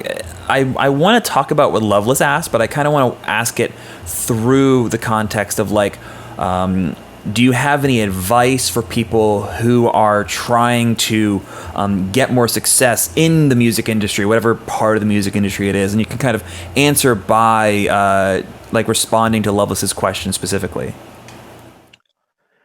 So I don't think I did anything specific. Like I can't give you a formula that I used. My formula for being where I am right now is just consistent work and luck. I say this all the time, and success is, it's not my quote. I heard it from somewhere. I don't know who, but success is where preparedness meets opportunity. Yeah. And that's what I was. I was prepared and I had opportunities. So from there, I think it just snowballed. It may seem like I came up pretty quickly, but I've been doing this for, what day is it? It's 2019. I've been doing music since about 2006 nonstop. Maybe 2007, as soon as I graduated high school. I was playing music beforehand, but I hadn't thought of it as a career until after I graduated high school. So it's the one thing that no matter what you're doing is hard work. Unfortunately, that's time and effort is the thing that you have to put in. The rest is luck. And that's the worst part about it, is that I know tons of talented people. I had a conversation a couple of days ago with one of my good friends, super talented dubstep producer. You all know him, but I don't want to put his name out there. He said he's struggling with feeling like he's doing as well as all of his friends in the music industry. And I told him that it's hard to directly compare yourself to anybody. There's 101 people that I directly compare myself to, and I feel inadequate. They're my friends. They're in the industry. They're doing so much better than me. But that doesn't mean that what I'm doing is not good enough. And that doesn't mean what you're doing isn't good enough. And that doesn't mean that you won't find a break. It's just about luck. It's you can't tell which team's going to win the Super Bowl this year for the same reason. It's things have to play out in order for them to happen. Oh yeah. I mean, if you believe in fate, sure, you can wait for your fate moment. But otherwise, hard work will definitely be the deciding factor in trying to get you there. But to speak more of like a specific goal to try and get your music out there, Loveless, I think being a part of like communities here on Twitch is great. People find and hear your music. Excuse me. I think sending your music to blogs, whether you think they'll respond or not, and whether they do respond or not, is a good look too. Sending them to YouTube channels. And just when you're starting, know that giving away free music is better than trying to make money from music. Mm-hmm. Even now, I hardly make any money from actually selling music. And I get so much publicity from giving out music. And that's how I always started. All of my songs from like the first 3 years I gave out for free. So my tips are work hard, give out free music, involve yourself in communities. Like really, don't just be a surface level person. Don't just come in and drop your track and then leave. You need to be a part of the community. People can tell when you're a half-asser and like are just trying to cash in on a little bit of publicity and stuff. Like you know who's coming into my feedback channel just to promote their next song rather than who's coming in to hang out with the crew and stuff. So once you can embed yourself into community and find yourself in a natural place, you have that community to also boast you. You become a team, right? You're no longer just playing basketball by yourself. You're part of a team. So yeah, get part of a community, work hard, be prepared, and cross your fingers and get lucky. Yeah, I mean, get lucky is the key to all of this. You know, like I know that the biggest growth I've had in terms of like attention or success, because I agree completely. Like you don't want to compare yourselves to others. Like I say, like don't look at the road other people have traveled. Look at how far you've come from where you began. Like look behind you to the road that you've walked and compare where you were 6 months ago, 1 year ago, 2 years ago, and you'll see that you've grown. Like for me, like I don't consider myself like very successful, quote unquote.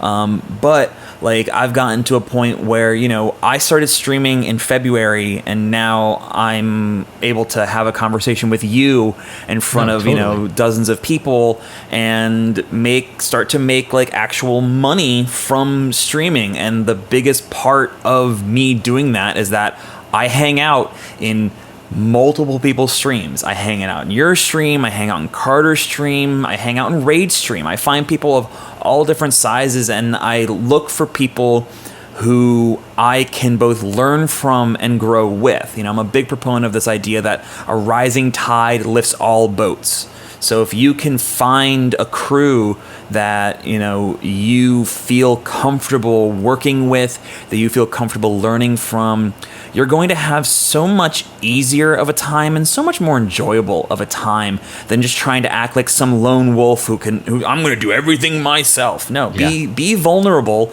and you're ask spreading for yourself help. Thin by putting the efforts in the wrong spots at that point. Exactly. So, Carter said also in the chat, sometimes you need a reminder of where you were too, because sometimes I feel like I'm never improving. That's like you get yourself a kitten and 3 weeks later it's huge. You didn't notice, but your neighbor was like, is that the same kitten? Because that thing's huge. So like when you're this close to something, you don't see the small increments coming up. But once somebody from a second perspective steps in and they see the step that you took, it can really help bolster, you know, or reinforce the fact that, you know, you are getting better. Yeah, like giving, like, and with that, like, give to others as much as you try to take. Like, you know, because like you said, people can tell. Like, it's always super obvious when someone comes in and, you know, they like, hey, listen to my track, smile, post a link, and then doesn't say anything for 20 minutes. And then after you look at it, they go, thanks, and then they leave. Like, that's someone who I don't really feel a connection with.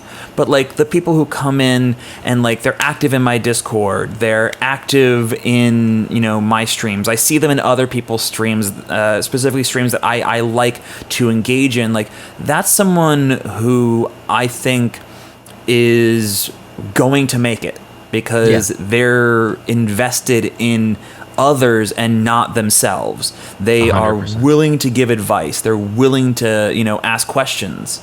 And I also respect that. They don't realize it, but by coming in and leaving, they're thinking, oh, great, I'll drop my link. People can listen. Hey, I just made 50 listens. It doesn't matter if they liked it or not. I got 50 listens. But at the end of the day, he's leaving. He hasn't learned anything. He doesn't really know where to go from there. It's just he's advertising himself, like you said. You know, it's a power move on yourself, and it's he's not actually bettering himself in any way. He's getting artificial inflation of views and plays, and that's if that's what you're going for. All right, it might get you it might get you a gig, but I think over time that's not going to get you a career. Exactly. So I guess there's really not much else to talk about right now. I'm sure there'll be more questions and stuff. This has been a ton of fun. Honestly, thank you so much for talking music is like one of my favorite things, and I feel like when I'm doing my feedback streams, I want to get into these podcast length discussions, but I don't want to take up people's time. But there's so much cool thought to be had when it comes to both creating music, being a musician, and just listening to music. Like it's so much to think about, like so many different things. Absolutely. I mean, like that's I'm probably letting slip something I shouldn't yet, but I can say that I am planning on another kind of podcast series that I'm hoping you'll be a part of. I know there are some people in chat who have already agreed to it, where it will be essentially a roundtable discussion style podcast just about music, like just kind of like these interviews, but rather than like a dialogue between two people, everyone has a voice, everyone has something to say. Right, like Fancast, but more organized. I'm not going to throw any shade on. So hard. I feel he's been asking me for advice, and I've been giving him a little, but I feel bad. He's trying really hard to make it something that he doesn't know what it is yet. And I told him like, hey man, for now, we'll focus on being entertaining, because the number one thing I think in a podcast, like as much as you want to go for learning and stuff, you know, people are trying to be entertained. I open up my podcast because I'm bored. I need something to listen to. So as much as Fantex has a fun podcast, I would like to see his type of roundtable with a more serious discussion setup.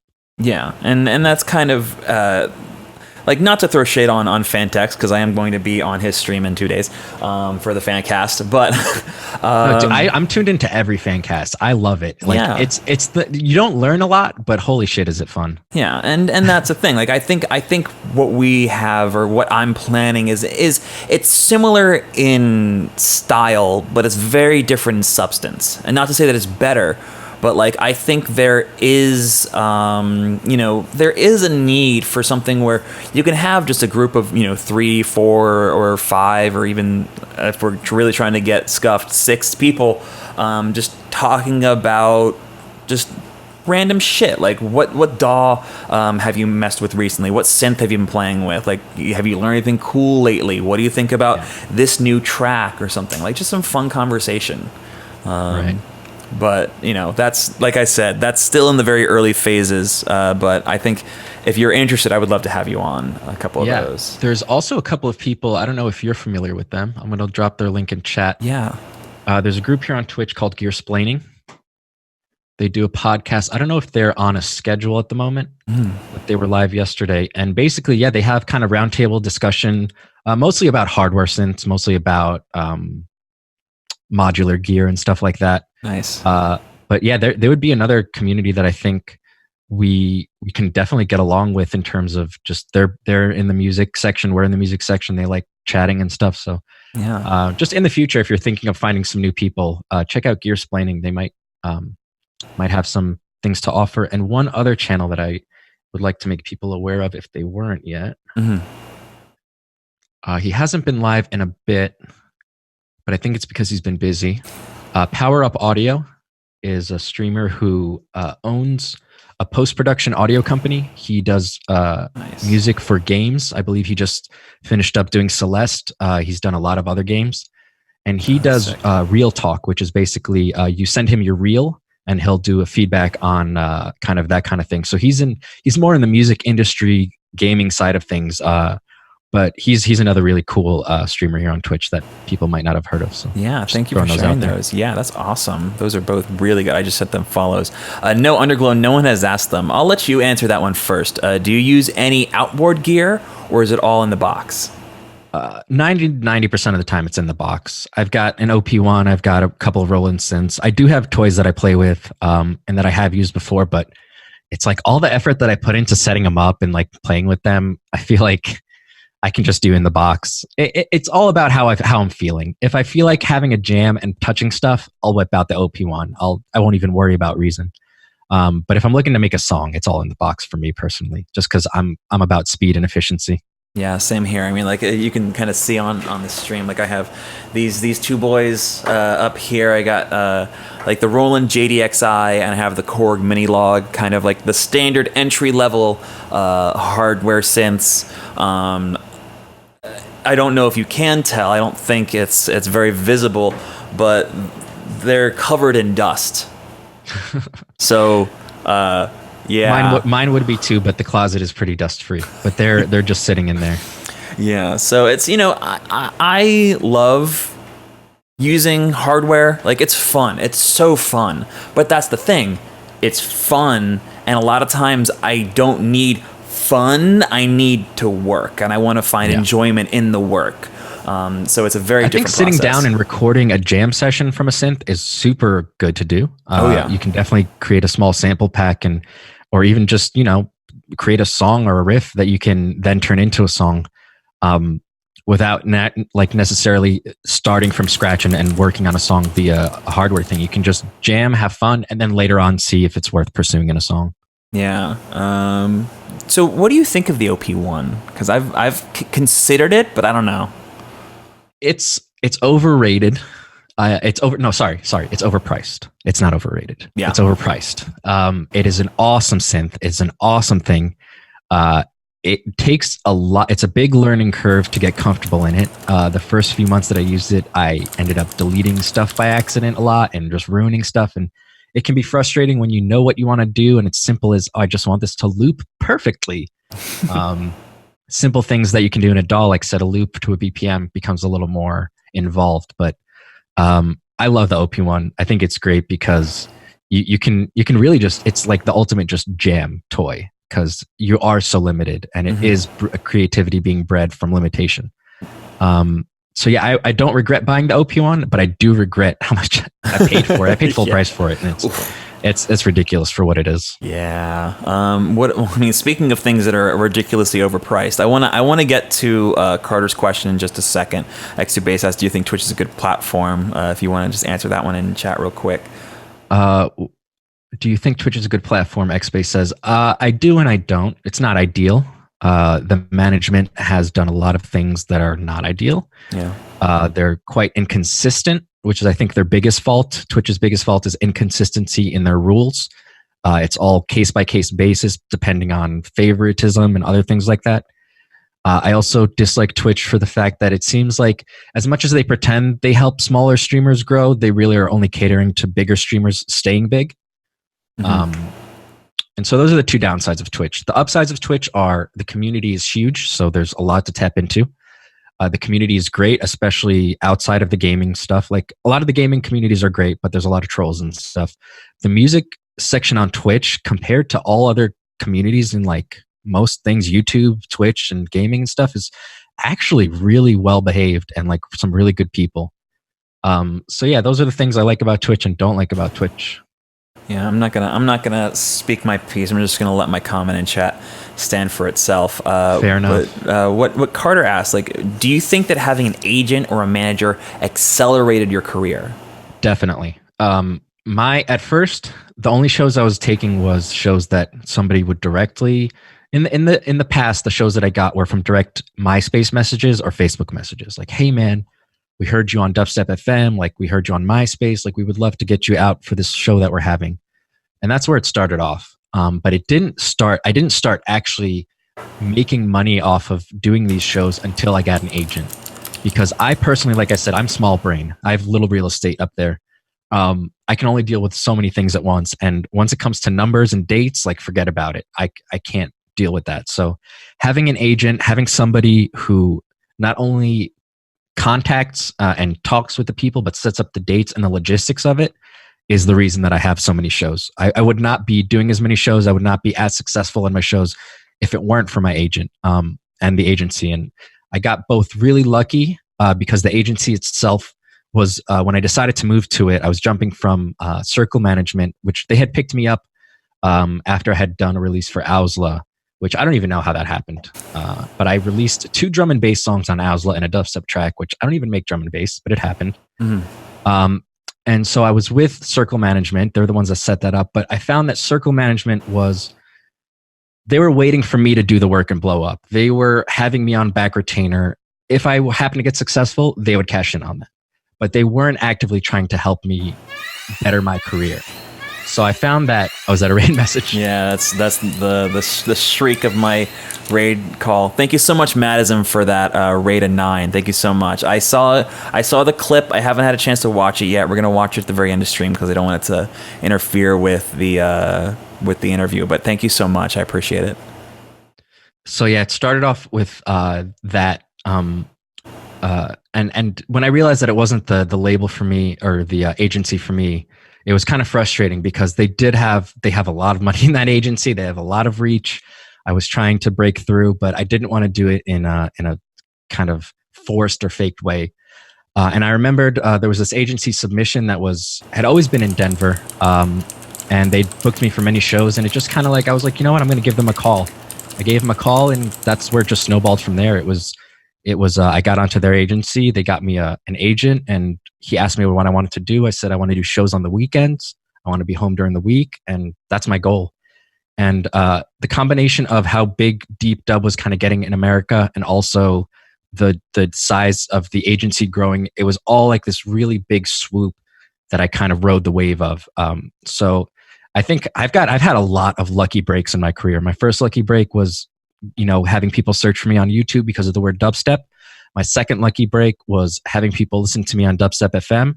Third lucky break was getting onto an agency and having him book me a lot of shows. So as much as I don't have any tips for finding the right agency and finding the right agent, I can guarantee you that if you do get an agent or a manager, you will have more time to focus on yourself and also have time for them to focus on you. They should be doing the stuff that's not music, stuff like contracts, stuff like remix contracts, show contracts, anything that doesn't have to do with directly making music or showing up to play your music should be somebody else's responsibility if you want it to be. Thank you for Carter that. says, I don't think I'm ready for one, just curious. Well, you can always have a manager or an agent. My agent, I only have an agent. I don't have a manager. An agent for me is somebody who books shows and gets me to the show and back. A manager, though, is something that you can use whether you're playing shows or not, because they can manage your social media. They can do stuff for you like advertising. They can do stuff for you that maybe they have reach that maybe you don't have because they're part of a company.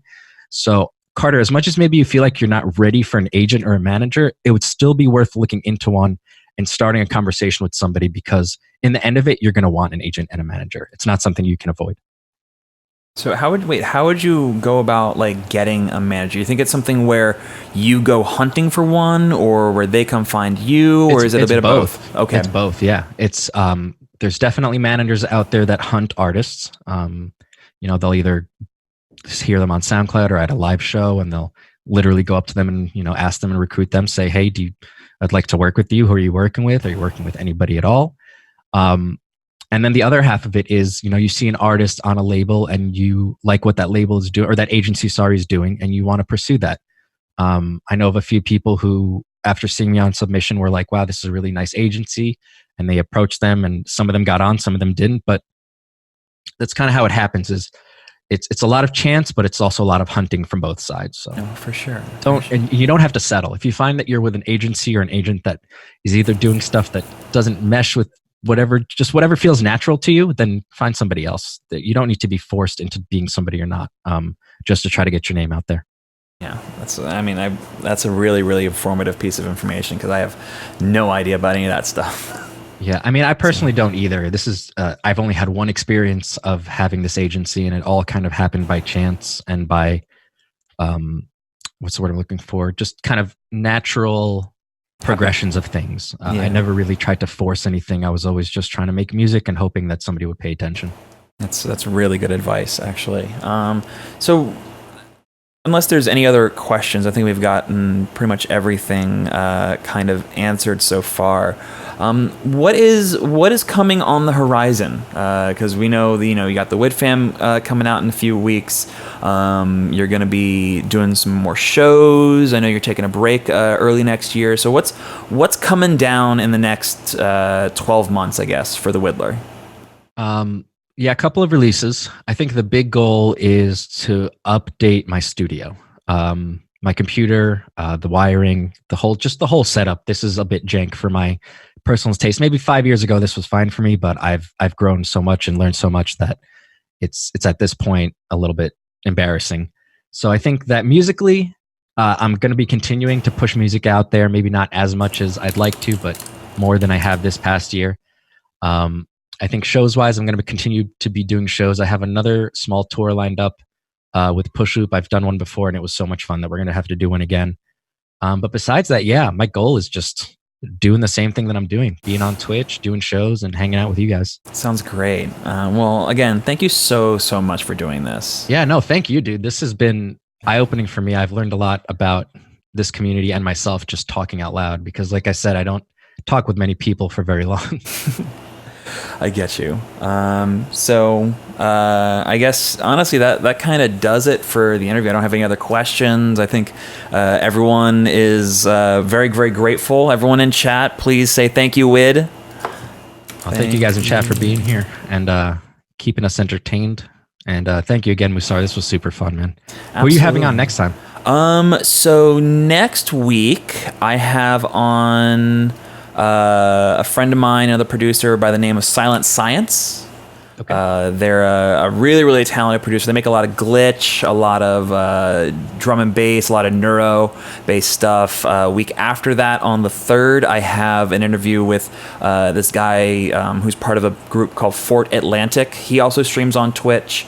I've seen that name, yeah. And apparently he's done music for like It's Always Sunny, or not It's Always Sunny, but How I Met Your Mother and a bunch of other shows. So he's a really, really, really cool guy, and I think it'll be exciting to kind of hear from someone who is like some of the people who you mentioned before, like over on like the commercial music or like the film TV linear music media side is such a different world completely than creative like artistry and stuff. Yeah, so that's actually about it, because I'm kind of going to be taking a break. I'm kind of using or treating these kind of like a seasonal thing where like I go find a bunch of people, do a quick round of like just grinding out a bunch of them, and then there's probably going to be a break from like probably October to maybe mid to late November, and then I'm going to be having the next season happening. Then I've reached out to Are you actually people. pushing these to podcasts, by the way? Not yet. I think that would be worth looking into because